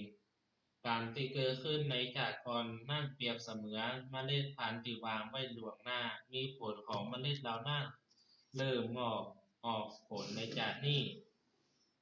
ผู้คนจึงพบว่ามีความสุขความเจริญความสมบูรณ์ของชีวิตที่ดูเหมือนว่าบ่ได้มาจากความพยายามในปัจจุบันเท่านั้นแต่เป็นการสร้างสมคุณงามความดีที่เกิดขึ้นในอดีตที่ยังคงคอยส่งผลให้ชีวิตในวันนี้นั่นมีความสุขและมั่นคงอยู่เสมอเมื่อเราพิจารณาถึงคำสอนของพระพุทธเจ้าเรื่องของกรรมและผลนั่นได้มีการอธิบายไว้อย่างละเอียดว่าบ่ว่าในแต่ละชาติก่อนของเราได้กระทำบุญหรือว่าทำบาปไว้เพียงใดผ ลของการกระทำเรานั่นจะบ่หายไปไหนแต่จะสั่งสมและส่งผลให้เราเกิดมาในชาตินี้ด้วยลักษณะของคุณทรัพย์ต่างๆที่แตกต่างกันออกไปเช่นคนที่มีบุญในชาติก่อนอาจจะเกิดมาพร้อมกับสุขภาพที่ดีจิตใจที่สงบเสงี่ยมมีสติปัญญาเฉลียวฉลาดและมีความมั่งคั่งในด้านทรัพย์สมบัติทั้งนี้เป็นเพราะกรรมดีที่สะสมมาในอดีตนั้นได้สร้างหลักฐานให้กับชีวิตของเราอย่างมั่นคงเปรียบเสมือนการปลูกต้นไม้ที่เมล็ดพันธุ์ที่ดีในอดีตเมื่อนำมาปลูกในวันนี้ก็จะให้ผลที่อุดมสมบูรณ์และงอกงามและงอกออกผลอย่างรวดเร็วโดยที่เราบ่ต้องลงทุนหรือว่ารดน้ำดูแลมากนักอย่างใดก็ตามในทางกลับกันแล้วเมื่อบุคคลหนึ่งบ่ได้สั่งสมบุญในชาติก่อนหรือมีกรรมที่บ่ดีสะสมมาเป็นจำนวนมากผลที่ตามมาก็จะปรากฏออกในชาตินี้ในรูปแบบที่เป็นความทุกข์ความยากลำบากในการดำรงชีวิตหรือแม้แต่ลักษณะท่าทางของร่างกายและจิตใจที่ดูเหมือนขาดความสดใสและความสมบูรณ์ในบางครั้งสิ่งเหล่านี้นั่นสะท้อนให้เห็นว่าการกระทำในอดีตนั้นบ่มีวันสูญเปล่าแต่กลับสืบเนื่องส่งผลในชีวิตในปัจจุบันมีลักษณะที่เป็นไปตามกรรมที่เราได้สร้างไว้ในชาติก่อนซึ่งในเชิงปฏิญาณแล้วแนวคิดของบุญในชาติก่อนและผลในชาตินี้เป็นเครื่องเตือนใจให้เรารู้ว่าทุกการกระทำของเรานั้นมีค่าและผลที่จะกลับมาสู่เราบ่ว่าจะในรูปแบบใดก็ตามเมื่อเราได้กระทำความดีบ่ว่าจะเป็นการให้ทานที่บริสุทธิ์ใจการรักษาศีลที่เคร่งครัดหรือการเจริญภาวนาที่ช่วยให้จิตใจเรานั้นใสสะอาดสิ่งเหล่านี้เปรียบเสมือนการเก็บเกี่ยวผลไม้จากต้นที่เราได้ปลูกไว้ในอดีตแม้ผลของเมล็ดที่เราได้ปลูกไว้ในชาติก่อนอาจจะบ่ปรากฏชัดเจนในทันทีในปัจจุบันแต่เมื่อเวลาผ่านไปผลนั่นก็จะค่อยๆแสดงออกมาในรูปแบบของความเจริญความสุขและความสำเร็จในชีวิตที่เราได้มีอยู่ในวันนี้การกล่าวถึงกรรมของชาติก่อนและผลที่ได้รับในชาตินี้จึงบ่ได้หมายความว่าบุคคลจะหลีกเลี่ยงผลของบาปหรือกรรมที่บ่ดีได้โดยง่ายแต่กลับเป็นเครื่องเตือนใจที่ว่าทุกสิ่งที่เรานั้นกระทำไปแม้กระทั่งการกระทำเล็กๆน้อยๆก็มีผลกระทบออกมาในภายหลังอย่างแน่นอนสิ่งนี้จึงเป็นบทเรียนให้เรานั้นรู้จักการตั้งใจและระมัดระวังในการกระทำในทุกขณะของชีวิตเพราะว่าการกระทำนั้นจะดูเหมือนเป็นสิ่งที่เล็กน้อยหรือบ่มีความสำคัญเพียงใดก็เมื่อรวมตัวกันแล้วทุกการกระทำเหล่านี้จะกลายเป็นรากฐานที่กำหนดลักษณะและชะตาชีวิตของเราในชาตินี้และชาติต่อๆไปยิ่งไปกว่านั้นแนวคิดนี่ยังเป็นแรงบันดาลใจให้ผู้คนนั้นได้กลับมาทบทวนและตั้งคำถามกับตัวเก่าว่าตัวเก่านั้นได้สั่งสมบุญไว้เพียงพอก่อนเพราะว่าจะเป็นบุญในรูปของการให้ทานบำเพ็ญกุศลหรือการรักษาศีลในขณะที่บางคนอาจจะมองว่าชีวิตที่ดูเหมือนว่ามีความสุขและร่ำรวยนั่นเป็นเพียงผลจากความพยายามในปัจจุบันแต่ในความเป็นจริงแล้วเป็นผลสะท้อนจากกรรมที่ดีที่สั่งสมมาในอดีตที่ส่งผลให้เกิดเงื่อนไขที่เอื้ออำนวยให้ชีวิตในชาตินี้เป็นไปในทางที่ดีเมื่อเราตระหนักถึงความสำเร็จของการกระทำในอดีตเราก็จะมีแรงจูงใจในการปฏิบัติในปัจจุบันให้ดียิ่งขึ้นเพราะรู้ว่าทุกการกระทำของเรานั้นมีความหมายและผลกระทบและผลสะท้อนออกมาในอนาคตแม้ในเวลาที่ผลนั้นอาจจะบ่ได้ชัดเจนทันทีในสายตาของเราเองแถมด้านหนึ่งจากแนวคิดเรื่องการทำบุญในชาติก่อนและผลในชาตินี้คือความเข้าใจว่าการกระทำในอดีตนั้นบ่ได้เกิดขึ้นแยกจากการกระทำในปัจจุบันแต่ก็เป็นการต่อยอดและสืบเนื่องอย่างต่อเนื่องในวงจรของการเวียนว่ายตายเกิดเมื่อบุคคลหนึ่งได้รับผลบุญจากการกระทำดีในชาติก่อนแล้วชีวิตในชาตินี้มักจะเป็นชีวิตที่เพื่ออำนวยให้เขามีโอกาสและสภาพแวดล้อมที่ดีขึ้นเพราะว่าจะเป็นเรื่องของครอบครัวสุขภาพหรือแม้แต่สังคมที่เขาอยู่อาศัยอยู่ สิ่งเหล่านี้เป็นผลที่เกิดจากกรรมดีที่สั่งสมมาในอดีตซึ่งเมื่อผลบุญเหล่านั้นมาสู่ในปัจจุบันแล้วจะมีแรงสนับสนุนให้เขาสามารถดำเนินชีวิตไปในทางที่สว่างไสวและเจริญรุ่งเรืองได้ครับ ก็ได้ฟังศรัทธาญาติโยมก็ได้ฟังการบรรยายธรรมะของสามเณรไปเนาะก็จะเข้าใจในเรื่องของบาปบุญคุณโทษเนาะ ครับ บุญบาปบุญผูกกับบาปกุศลกับอกุศล ครับ นะถ้าทำบุญกุศลก็ย่อมเกิดขึ้น ครับ ถ้าทำบาปก็คือเรียกว่าอกุศล ครับ คือทุจริตทางกายทางวาจาทางใจมันว่าทุจริตเช่นข้าราชการมักจะได้ยินเนาะข้าราชการของอันนี้ของเกิดมีความทุจริตอันนั้นอันนี้มีการสอบตรวจสอบกันนะไปมามีการตัดออกจากตำแหน่งตีได้รับอยู่นั่นๆเนี่ยบนห้องว่าแสดงว่าผิดปกติทางกายวาจาทางใจก็กลายเป็นอกุศลไปในทันทีก็คือบ่เป็นไปเพื่อประโยชน์บ่เป็นไปเพื่อปัญญานะบ่เป็นไปเพื่อประโยชน์อย่างที่มันจะเกิดขึ้นต่อตนและคนอื่นแฮมบ่พอก็สร้างความเดือดร้อนในวงการนั้นๆว่าจะข้าราชการทหารตำรวจอย่างมากมายหลายหลักถ้าคนเฮานี่มีคุณธรรมศีลธรรมพื้นฐานก็ศีลห้า ศีลห้านี่สำคัญให้เพิ่นไปส่งเสริมหมู่บ้านศีลห้าหมู่บ้านรักษาศีลห้าก็เพื่อหยังก็เพื่อให้อยู่ร่วมกันชั้นพี่ชั้นน้องโดยเฮาก็พิจารณาจากหลักเบญจธรรมตอนนี้เวลาก็หมดลงไปติดตามกันใหม่ในช่วงที่2ของรายการธรรมะบันเทิงใจนะพักเบรกรายการไว้เพียงเก้าอี้ก่อนเน้อก็ขอเจริญพรศรัทธาญาติโยมผู้คนขอธรรมะสวัสดี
ทรงได้สาวกศาสดา รับปฏิบัติมา แต่องค์สมเด็จพระขวัน เห็นแจ้งจตุสัจเสร็จบัน รู้ทางที่อัน ระงับและดับทุกภัย โดยเสด็จพระผู้ตรัสไตร ปัญญาผ่องใส สะอาดและปราดมัวมอง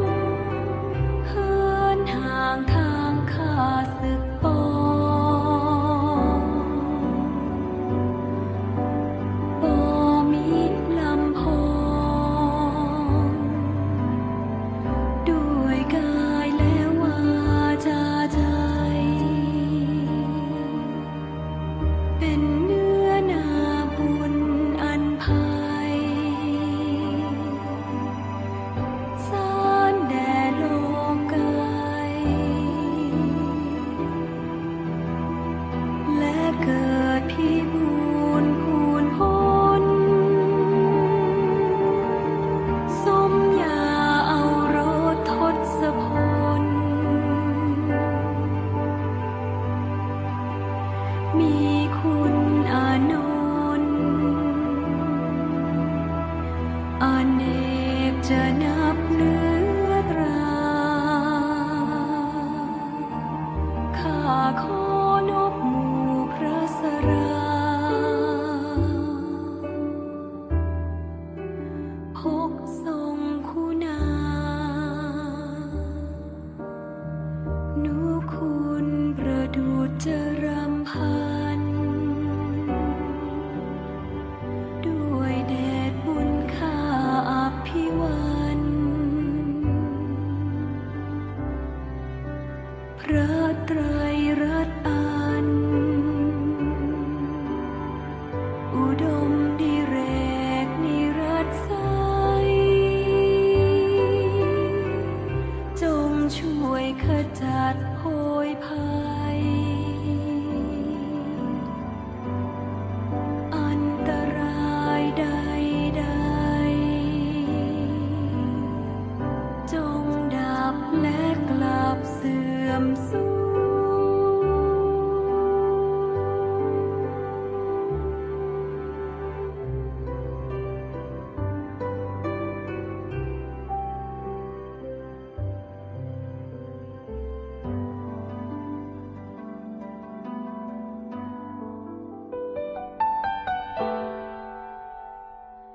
ปางเมื่อพระองค์ปรามาพุทธ ทวิสุทธศา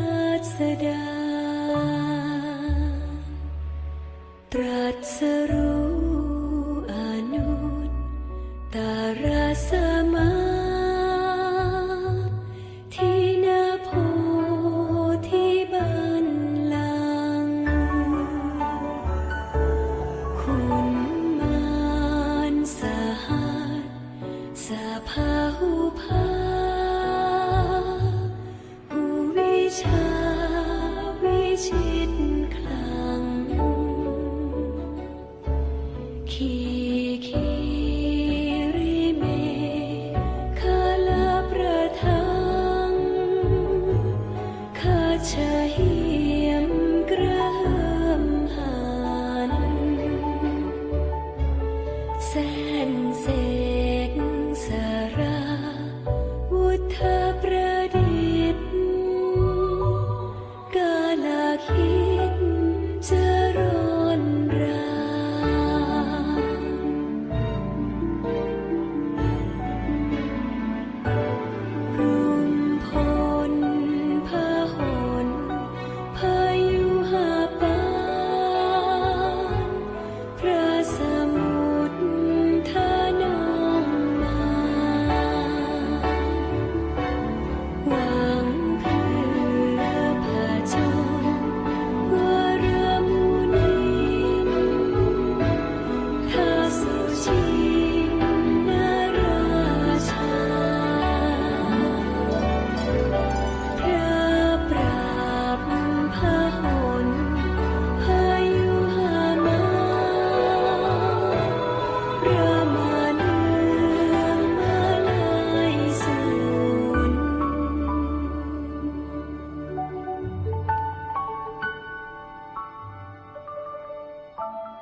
รรมะคือคุณากร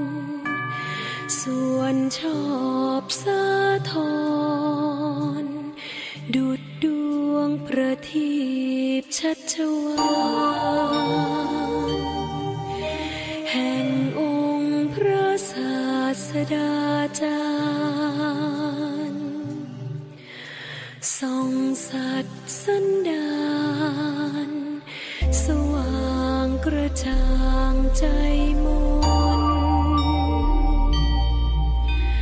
ทำใดนับโดยมรรคผลเป็น8พึงยนต์และ9กับทั้งนฤพานสมญาโลกอุดรพิสดารอันลึกโอฬารพิสุทธิ์พิเศษสุขใสอีกธรรมต้นทางคันไลนามขนานคานไขปฏิบัติปริยัติเป็นสงฆ์คือทางดำเนินดุจจะคลองให้ลวงลุกปองยังโลกอุดรโดยตรง ข้าขอโอนอ่อนอุตตมงค์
10 นิ้วข้าขอไว้ตาจะกฤษณาแต้มแต่งหือใดหูหันปันแห่งประวัติโบราณบ้านเมืองนามมาก่อนว่าบ้านป่าจันสมัยก่อนนั้นเป็นป่าไม้เสือเหลืองประเดียวการฝูงหุงเฮืองวัดว่าน้องเลืองศีลธรรมล้ำเลิศ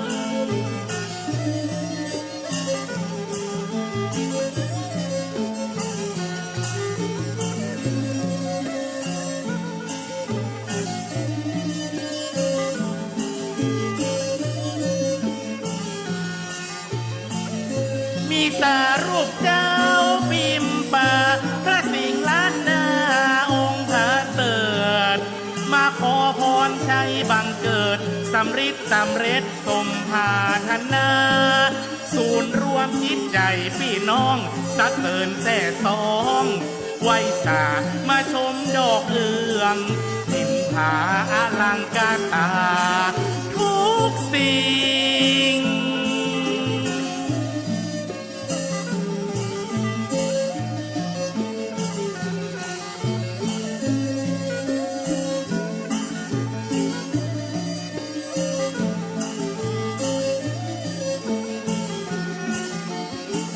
ทินมาจอกโอตำนานเล่าเฮือลูกหลานเป็นมิ่งม่อนมโนรางามยิ่งให้จวนแค่แก้วมาเมืองโบราณสถานหาสามเต้าแต่เก้าปู่ย่าตาเหลืองมีนองสามขานองเนืองบ้านเมืองมีสุขสายกว้าง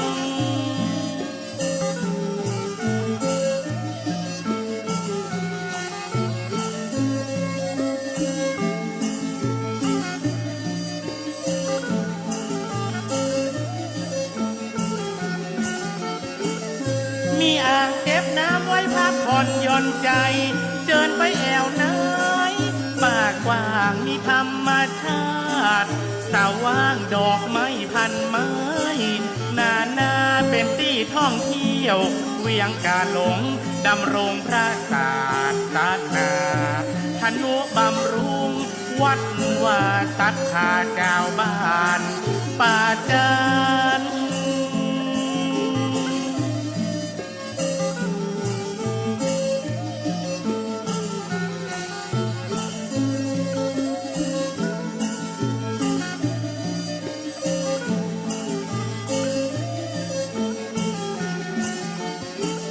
ชุมชนมีคุ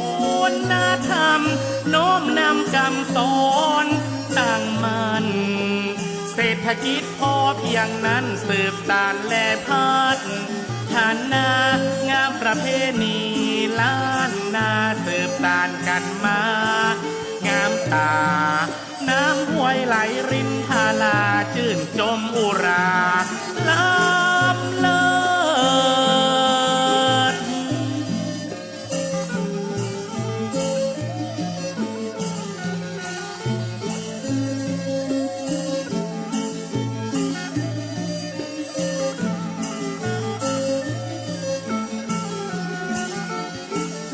พอเจิญมิตรแก้วตะหายคำฮับศีลป้อนธรรม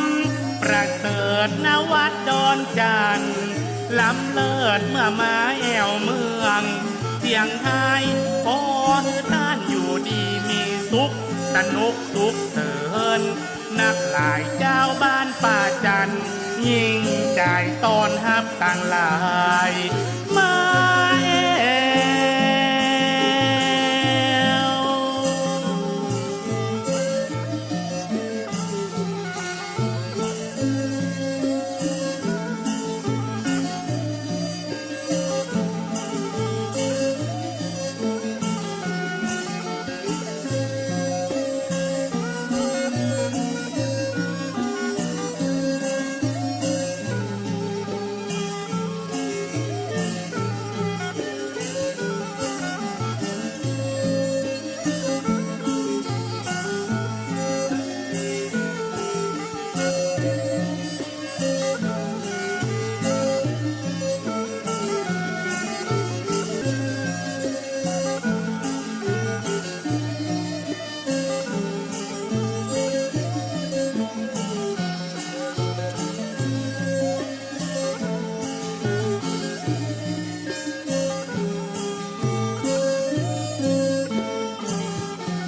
มา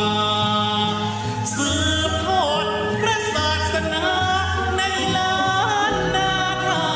ยพาสามเศร้ากำพร้าบัวตองหอมใสตำนานรุ่งเรืองไรแห่งแม่กาเผือกพันนิกามหาโปร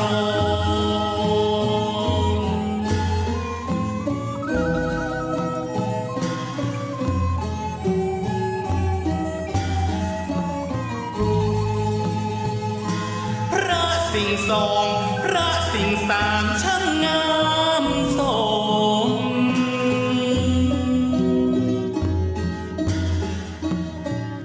พระเจ้าตันใจได้พรอุดมสวัสดีมงคลเลิศฟ้าบินป่า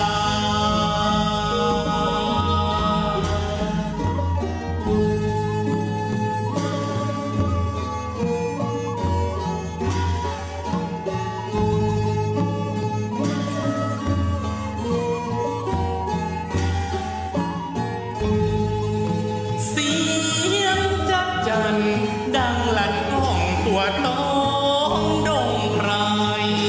เวียงกาลงนิสัยโบราณนานมาพุทธสถานวัดดอนจันทร์แห่งล้านนาเจอแขกแก้วมาไว้สามีมหาปารมีธรรม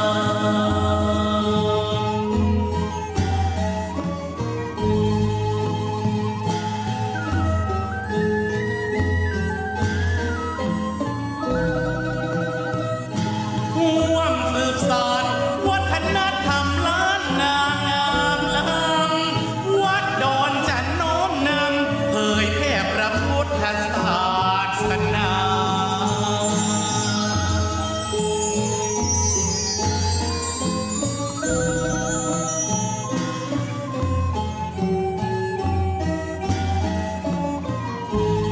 ขอเจริญพรมายังศรัทธาญาติโยมสาธุชนพุทธศาสนิกชนทุกผู้ทุกท่าน เจริญพรมายังพ่ออุ้ยแม่อุ้ยลุงป้านาอาญาติโยมสาธุชนผู้คนที่ได้ติดตามรับฟังรายการธรรมะบันเทิงใจมาตั้งแต่ต้นชั่วโมง วันนี้ก็ได้บรรยายอธิบายหลักธรรมในเรื่องของบุญของบาปกุศลและอกุศลก็สามเณรก็ได้ยกเอาชาดกมาในการสนับสนุนในการบรรยายธรรมในวันนี้ศรัทธาญาติโยมได้ติดตามรับฟังในรายการธรรมะบันเทิงใจก็ขอประชาสัมพันธ์อีกครั้งหนึ่งงานปล่อยหลวงในเขตอำเภอเวียงป่าเป้าปีนี้เป็นไงถึง2 ปีวันที่2 เมษายนวัดสันนเขตตำบลเวียงกาหลงอำเภอเวียงป่าเป้าจังหวัดเชียงรายและวันที่9ถึงวันที่9ถึง11ปล่อยหลวงวัดสันโกทองของพระอธิการจำนันสุธีโลหรือครูบา40,000ก็จะได้ปล่อยหลวงฉลองซุ้มประตูแล้วก็กำแพงแล้วก็วันงานปีหัววัดเข้ามีซอด้วยนั่นวันที่10 เมษายนศรัทธาจะไปฟังซอก็ไปห่วมบุญก็ได้บุญโดยได้ฟังซอโดย ไปร่วมบุญกันวันที่10 เมษายนวันที่9 เมษายนนี่เปิดเอาประการหมู่บ้านเข้าก่อนวันที่10นี่วัดหัววัดแต่ละหัววัดที่ได้อาราธนานิมนต์มาตามแต่ละหัววัดก็จะเอาหัววัดเข้าแล้วก็มีซอตัวมีลำวงตัวแล้ววันที่11นั่นก็จะมีพิธียกชัดส้มประตูโขงแล้วก็เจิญพระพุทธรูปขึ้นประดิษฐานติดส้มประตูฝากบอกบุญประชาสัมพันธ์มาจากครูบา40,000ญาติโยมที่จะร่วมบุญร่วมกุศลหรือในการที่จะเป็นโรงทานก็ดีเนาะโรงทานก็มีหลายหอวัดศรัทธาญาติโยมก็เดินทางทยอยมากันหลายตีหลายคนหลายแห่ง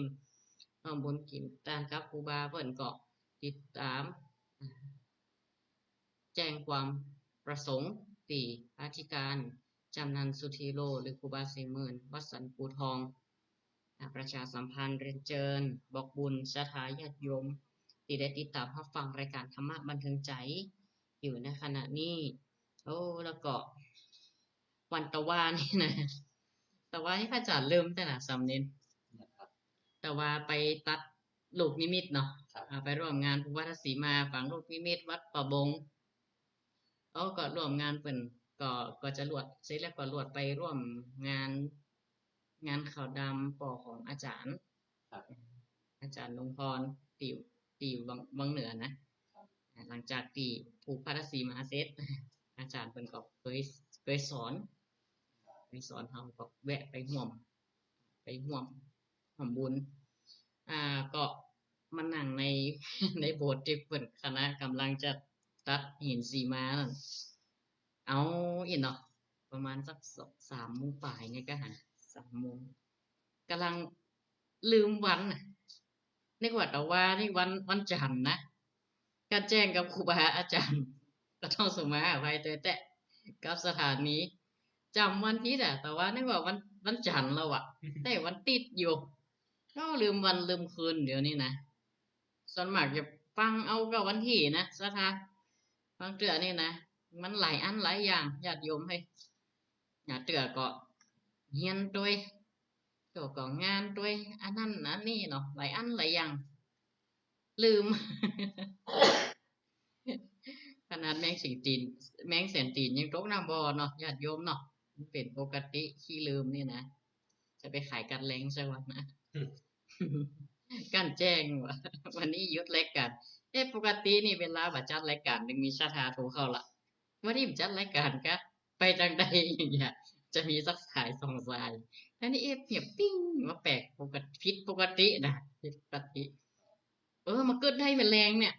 ใกล้จะเข้ารายการวันนี้วันจันทร์ละออนเข้าโรงเรียนแต่ว่าล้ออีเนาะถามไปถามมาวันนี้วันจันทร์นะก็เลยจัดปกติสถาแต่ว่านี่ก็งานหลายอย่าง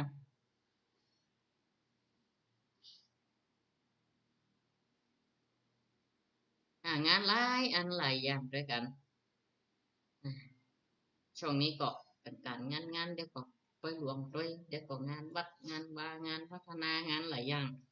เดี๋ยวก็เฮียนด้วยการบ้านด้วยใครเบอร์ไปหน่อยนะเดี๋ยวก็หมอนัดด้วยเนาะก็หลงลืมก็ตั้งแต่ว่านี่ภูพัทสีมาวัดป่าบงวัดป่าบงอำเภอวังเหนือจังหวัดลำปางก็เสร็จสิ้นพิธีเรียบร้อยเนาะด้วยความเป็นเรียบร้อยดีงามนะแล้วก็วันที่จรวดประชาสัมพันธ์มือเปิ่นกันเนาะเพราะว่าวัดตรงเป้าเปิ่นก็จะพระราชทานเพลิงหลวงพ่อหรือครูบาคำอ้ายอดีตเจ้าวาดวัดตรงเป้าเปิ่นก็ได้มรณภาพไปเปิ่นก็จะชาปนกิจเปิ่นห้องบัดพิธีพระราชทานเพลิงอีกกันเนาะวัดตรงเป้าอำเภอวังเหนือวันที่23วันที่23นี้เปิ่นก็จะพระราชทานเพลิงก็จะได้ไปร่วม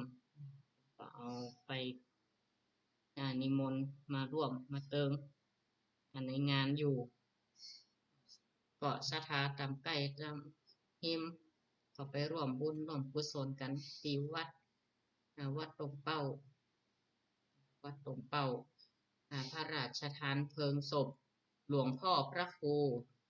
สุนทรธรรมานุกูลหรือคำอ้ายธรรมจาโรอดีตเจ้าคณะตำบลกิติมาศักดิ์อดีตเจ้าวาดวัดตรงเป้ามันจะเริ่มงานกันวันที่19 ถึง 23 มีนาคมณเมรุชั่วขาววัดตรงเป้านี่เนอะสถาญาติโยมต่างสถาต่างวังเหนือก็ฟังกันหน้ากันหลายก็ตอนนี้ก็เปิดใส่หน้าไม้เนาะเน้นเนาะสามเน้นจำเบอร์ก่อน096 345 8026 0963458026เนอะรายการธรรมะบันเทิงใจวันนี้ รายการธรรมะบันเทิงใจในช่วงตอนเย็นวันพุธนี้เป็นธรรมพุธที่สี่อย่างนะกำกระดำเนาะ ทำมีเงานะแกนะเล่นเอาเสียงห่างเลยนะเสียงแหบเลยนะทำเอาเสียงแหบเลย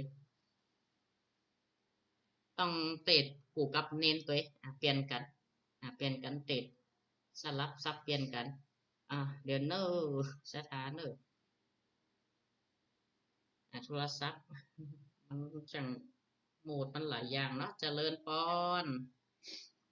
lấy ra thật là sao là tận người nè อ๋อแม่วิเฮือนเนาะ chào thật người nè ชัดเจนดีตะนะ chào อนุโมทนาแม่ฟังชัด chào bé con anh chạy nè สาธุแม่วิเนอ chào con anh chạy lên đây nè ครับผมอนุโมทนาครับ chào chào chào tôi วัน chào ผูก chào ปฏิดตามฟังกรรมทำเมืองเนอวันผูก0963458026โทรเข้ามาใหม่ค่ะปฏิดจะใดด้วยประกาศใด แต่ว่านี่ถึงถวายลืมแตะลืมว่านึกว่าวันจันทร์วะพอเวลาแหวนตันอย่างนี้เนาะการแจ้งทางในสถานีโยมแม่น้องใช่ครูบาอาจารย์เป็นว่าครูบาวันติดวะเจริญปอน mẹ ra cô chào อ้าวแม่ไหลฟังที่บ้านเนาะ cô chào อนุโมทนาแม่ไหลได้มาเอี่ยวกับก้อยหลวงอำเภอเฮามีอยู่2 วัดนะ cái luồng ở đây วันที่ที่สองนี่วัดสันมะเข็ดพอครูบา40,000วันที่10แม่10 เมษา anh đi kìa cái này nó hấp hả này cái tay đấy แจ้งครูบา40,000 ครูบา อย่างนั้นมันเขาคูในเวรกับมันมาหับอย่างทำเข้าใจไม่ได้ทำได้ไปแล้วเนาะ วันที่10วันที่11เนาะแม่วัดครูบา40,000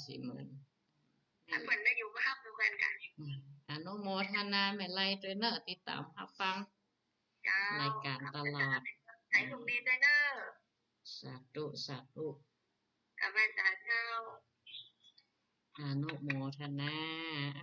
สุขภาพแข็งแรงอยู่ดีมีสุขเหมือนกันผู้คนพยากรณ์อากาศ เป็นออกประกาศ แจ้งก็อากาศจะลด ตั้งแต่วันที่17วันนี้เนาะ ครับ ถึง22ยี่เต้ว่ามาก็ดีเหมือนกันนะแต่หลังจากนั้นก็จะร้อนเลยว่ะร้อนหอบเหมือนกันว่ะเย็นก็เย็นหอบร้อนก็ร้อนหอบจะได้มู่นะตอนนี้ก็พระจันทร์ก็ยังปกติอยู่ในสถานการณ์อากาศโอ้อันนี้โทรมาไก่เนอะเจริญพรแม่แดงอำพร เอาไปจ๋าเจ้า เจริญพรแม่ฟังเป็นได้ห้อง แม่ใจดีว่ะ ติดละโยมแม่อำพร แม่ฟังอย่างนั้นเด้อเป็นเนนเด้อ ครับผม โยมแม่ เด็กทำเก็บแก้เก่งมากนะเก่งขนาดเลยประเดี๋ยวอายุได้แต่ใดแล้วนะเรียนนะเด็ก อายุเน้น อายุ17แล้วครับ 17อยู่แม่17ม.5 แม่17ม.5 17ม.5 เด็กก็ยังเด็กก็ม.4และจะ4แล้ววันที่32เลย ฝนจะตกป่ะจะห้องห้ามได้นะแม่เนาะ ก็ตอนแรกว่า4เนาะประเดี๋ยวนี้จะ4แล้วจะไปแล้ววันพักที่จะไปลาครูบาจะไปอู้ครูบาแล้วจะไปติดต่อโรงเรียน ก็จะไปต่อหอดวิทยาคม ดีกะถ้าไปห้ามไปเฮียนก็เป็นยากเนาะ มันเสียเวลาถ้าต้องเห็นว่าอยู่เห็น2 ปีประเดี๋ยวนี้ม.4ถ้าออกจากนี่นะจะต้องไปซ้อมม.4คุณนะ มันเกินกลางๆทำมาเนาะ แม่มันเสียเวลาเงินถ้าตึงมกหมื่นนี่มันไม่อยู่นะ ก็ต้องไปสร้าง ความอดทนข้างนอกต่อไป นะ แม่ได้ ต่อมาได้ 14 คนกันนะ เอาแบ่งมาทางให้ห้องบอก ม.3 2เนาะ หลายตนอ่าม .3 เพิ่นก็ได้ละไปยกกัน3ม.4 เอ้าสถาเลี้ยงดีกับอันน่ะ เน้นหนักถ้าหนักเน้นหนักสถาบ่เลี้ยงดีหรอก แม่บอกให้แม่ไว้ไหนลูกใหม่แม่จะมาแล้วเด้อ2 คน อากาศก็อ่าบ่เป็นหยังแหม่หนอใหม่ก็แตงออกมาบางเทื่อก็เขาไปเปิดประสบการณ์เขาเนาะ เดี๋ยวแม่อันวันนี้แต่ว่าเขาไม่ตอบสู้มัน จังหวะ นี่ ดีเดี๋ยวนี้แม่อันตอนนี้ก็จัดรายการเดี๋ยวสายซ่อนแม่คนน้อยก่อนเนาะ อนุโมทนา สาธุสาธุเจริญพร 0963458026โอ้แม่แดงอมรนี่ติดตามตลอดนะถามไทยตลอดบ้านเห็นก็บ้านเต้นดอกไม้อีเนาะ บ้านโฮงละปูนพุ่นนะสัญญาณชัดเจนดีเนาะทาง 98.75 เมกะเฮิรตซ์วัดห้วยตองสาเพราะว่ารายการธรรมะบันเทิงใจนี่ลิงก์ไปหลายที่หลายตั้งนะ รายการธรรมะบันเทิงใจเขานี่ตลอดถึงในเครือข่ายขึ้นสีขาวประชานี่ มีหลายสถานีเหมือนกันในช่วงนี้ก็สถานการณ์เกี่ยวกับฝุ่นหมอกควันกับป้องกันอันตรายกันเนาะหัวมาตำไรปลาล่ำปลาเหลือบางเดือก็แจ้งข่าวเนาะแจ้งในข่าวสารเดือก็แดง นี่แดงครับ ความที่มันลุกเนี่ยมาเนี่ยเนาะ นี่แดงแล้วครับ มันก็มีอยู่เนาะ ครับ ไฟไหม้ป่านี่นะ ก็เป็นขมุกขมัวช่วงนี้ แต่มันยังแบบถึงขั้นที่ว่าแสบหูแสบตา แต่ก็พอไปทางหน้าก่อนบางเตือนี่ถ้ามันขมุกขมัวแต่นี่ก็ต้อง ใส่หน้ากากอนามัยหรือผ้าแมสเนี่ยเอาไว้ป้องกันตัวเฮาเพราะว่าถ้ามันไปสะสมในปอดในอย่างนี้ ระบบทางเดินหายใจนี่มันอันตราย มันส่งผลกระทบต่อคุณภาพชีวิตอีกหรอคุณภาพชีวิตของเราเจริญพรวันนี้โยมแม่คำมูลบ้านข้างต่ำชัดเจนดีกว่าโยมแม่โยมแม่ฟังสถานี94นี่กะ94.50เฮานี่เนาะอนุโมทนาจะนักโยมแม่ติดตามรับฟังอย่างก็โยมแม่สาธุติดตามรับฟังโยมแม่ข้อมูลเนี่ยก็ติดตามตลอดนะจัดรายการมาได้กี่ปีแล้วฮะ 10 กว่าปีมาแล้วค่ะนะเมินนะคะฮะ จำมาได้นะรุ่นแรกๆนี่นะนี่แม่แก้วหรอกทั้งเหนือเนาะแม่น้อยสุขสบายก็เจอหาเพิ่นเนาะก็เจอตั้งแต่ตะเมินล่ะตอนเข้ารายการใหม่ๆล่ะแม่ไล่ตัวเองยังตัวนะติดตามตลอดโนโมทนากับศรัทธาตอนนี้ติเพิ่นฟังผ่านทางไลฟ์สดทาง Facebook ตัวทิตะอุทัสิริภิกขุแล้วก็เพจรายการธรรมะบันเทิงใจตัวก็ใกล้เข้าสู่ช่วงเทศกาลปีใหม่มาเมื่อไหร่มาติ๊กๆเนาะ ครับ ก็ช่วงนี้ก็วางแผนงานนะวางแผนการงานช่วงนี้ก็มีเป็กมีบวชพระน้อยแต่ละตีพระตามบรรพชาโดยอุปสมบทโดยพ่องบรรพชาสามเณรฤดูร้อนก็จะเริ่มแล้วหรอโรงเรียนก็บางโรงเรียนก็ปิดเทอมไปละ ครับ บางโรงเรียนก็ยังปิดเด้อนี่ก็เริ่มทยอยปิดกันละอย่างประจันเฮานี่วันที่21เนาะ22ประชิมนี่เดี๋ยวจะได้ไปห้องขวัญละอ่อนเขาอยู่ประชิมวันที่22นี่นะโรงเรียนนี่แล้วก็งานเป็กงานบวชวันนี้ก็มีเหมือนกันนะสถาจะไปที่ไหนจะเป็กสิ้นเดือนนี่นะไอ้ไหนจะเป็กละ ที่จัดรายการกูเตือนี่นะไปไปเฮียนที่แม่โจ้ก็อาศัยช่วงปิดเทอมยาวมหาลัยนี่เวลาจะเปิดปิดเทอมนี่มันยาว ครับ 3 เดือนกว่าๆก็ถือโอกาสนี้ อุปสมบทนะวันที่31 มีนาคมที่จะถึงนี้นะแล้วก็สามเณรก็จะมีสามเณรบวชเฮียนตัวบวชฤดูร้อนตัวก็จะบวชที่วัดดอนจันทร์เขาเนี่ยนะจะหับบวชเอาอย่าง พอมาล็อกเนาะเอาบุญเอากุศลก็จะบวชรุ่นสามเณรฤดูร้อนตัวอ่าติไกลตีหิมเนี่ยสถาญาติโยมให้ลูกให้หลานใครจะมาบวชฤดูร้อนก็เจอเนอะก็ว่ากำหนดคร่าวๆนะจะเอาวันจักรีวันที่6เนี่ยนี่ ครับ ของในนี่ หรือในชินนัยนี่ เอาวันที่31ตอนบ่ายตอนบ่ายพิธีอุปสมบทนะไม่ง่ายก็แห่หนักห้องขวัญ ครับ ไม่ง่ายวันที่31 มีนาสิ้นเดือนนี่3 เดือนน่ะ เป็นผู้จารได้ละกะ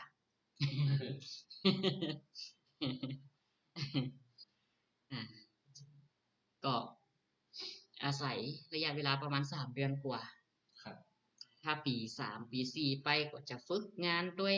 ผมก็จะเลี้ยวก็จะเตรียมตัวจบด้วยก็ไม่ค่อยมีโอกาสบวชยาวละก็อาศัยช่วงปี 2ที่จะอุปสมบทแจ้งกับศรัทธาญาติโยมที่จัดรายการที่เคยติดตามรับฟังกันมาเนาะสำหรับสามเณรก็ดีศรัทธาญาติโยมมีลูกมีหลานที่จะบวชเฮียนก็ขอยินดีเนอะวัดดอนจานเขาก็ยินดีเป็นที่พักที่อาศัยให้เขาได้ห่ำได้เฮี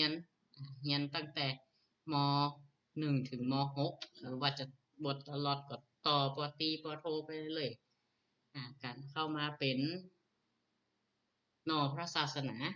เอาเนื้อแห่งพระศาสนาสามเณรนี่ก็บวชตั้งแต่จบป.6 เนาะ นะครับบวชแต่ม.1แล้วครับ จบป.6 ก็บวชม.1 ตอนนี้ก็ม.5 จบม.6 เสร็จก็ต่อมหาลัยแหมเอกะสถาอันนี้จากตังใดฮะเจริญพรฟังอยู่จ้ะชัดเจนบ่โยมป่อสมควร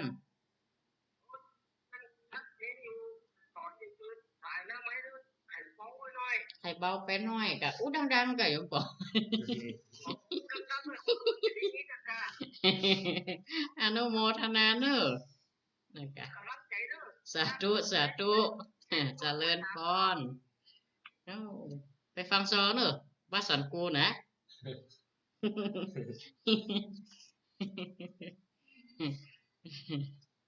วันที่10ไปเหมาลำวงถวายไว้ไปหน้าเนี่ยเหมือนมีลำวงยอดยุกเฟส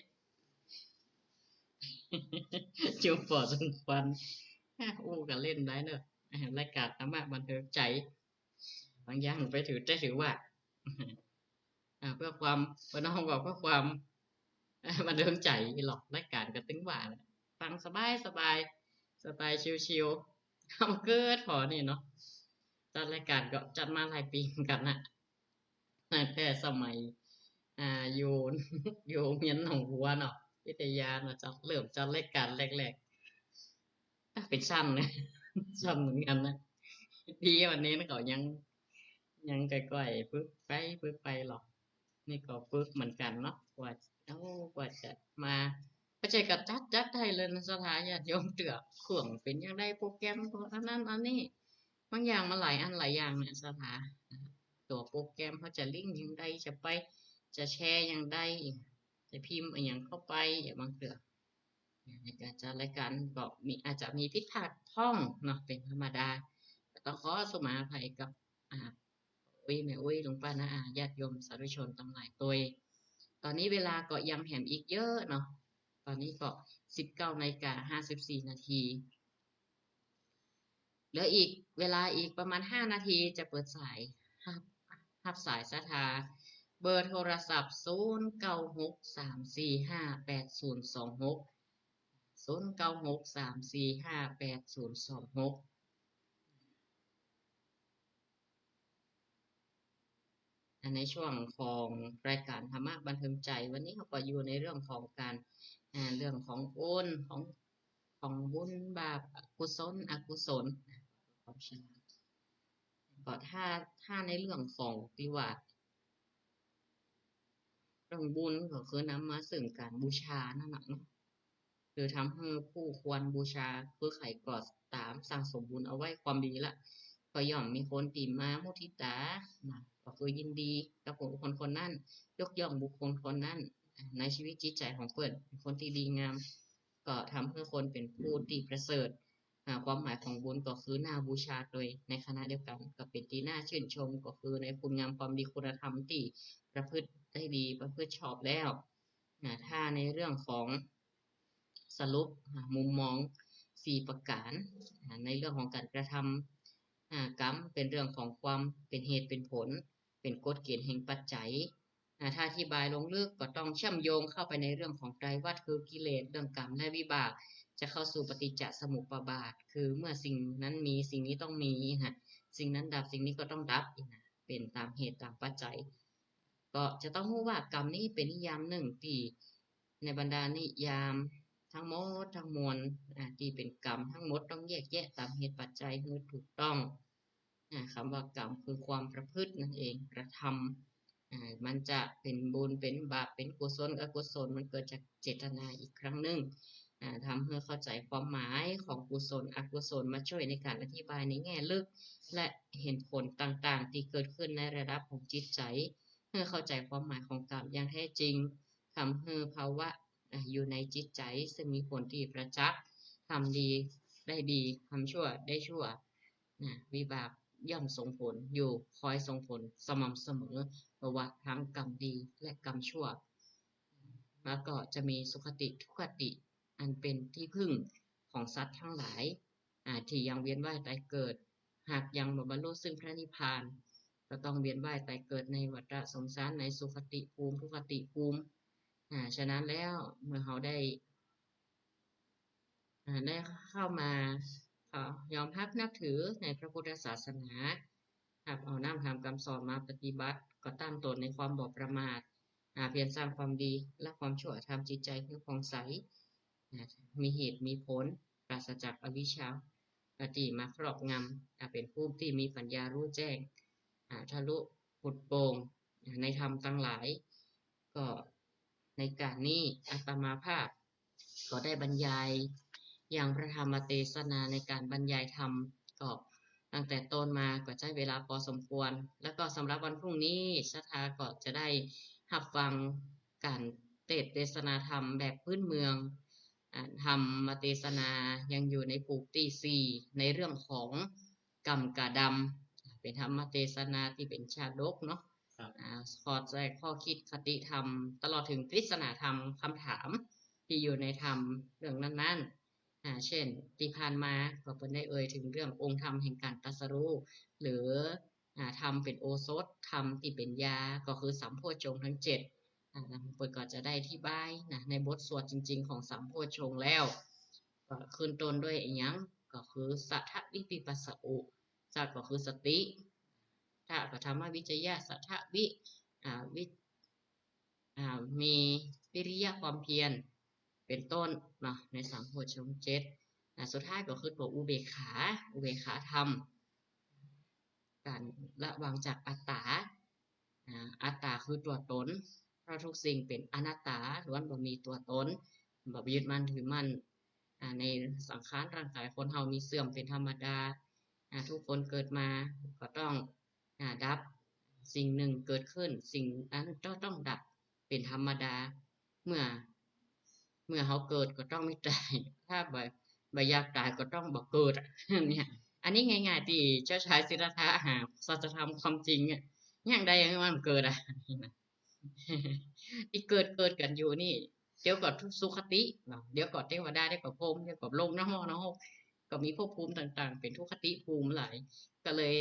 ค้นพบสัจธรรมบรรลุอริยสัจ4มองเห็นความจริงของธรรมชาติจนบรรลุอนุตตรสัมมาสัมโพธิญาณเข้าสู่พระนิพพานในที่สุด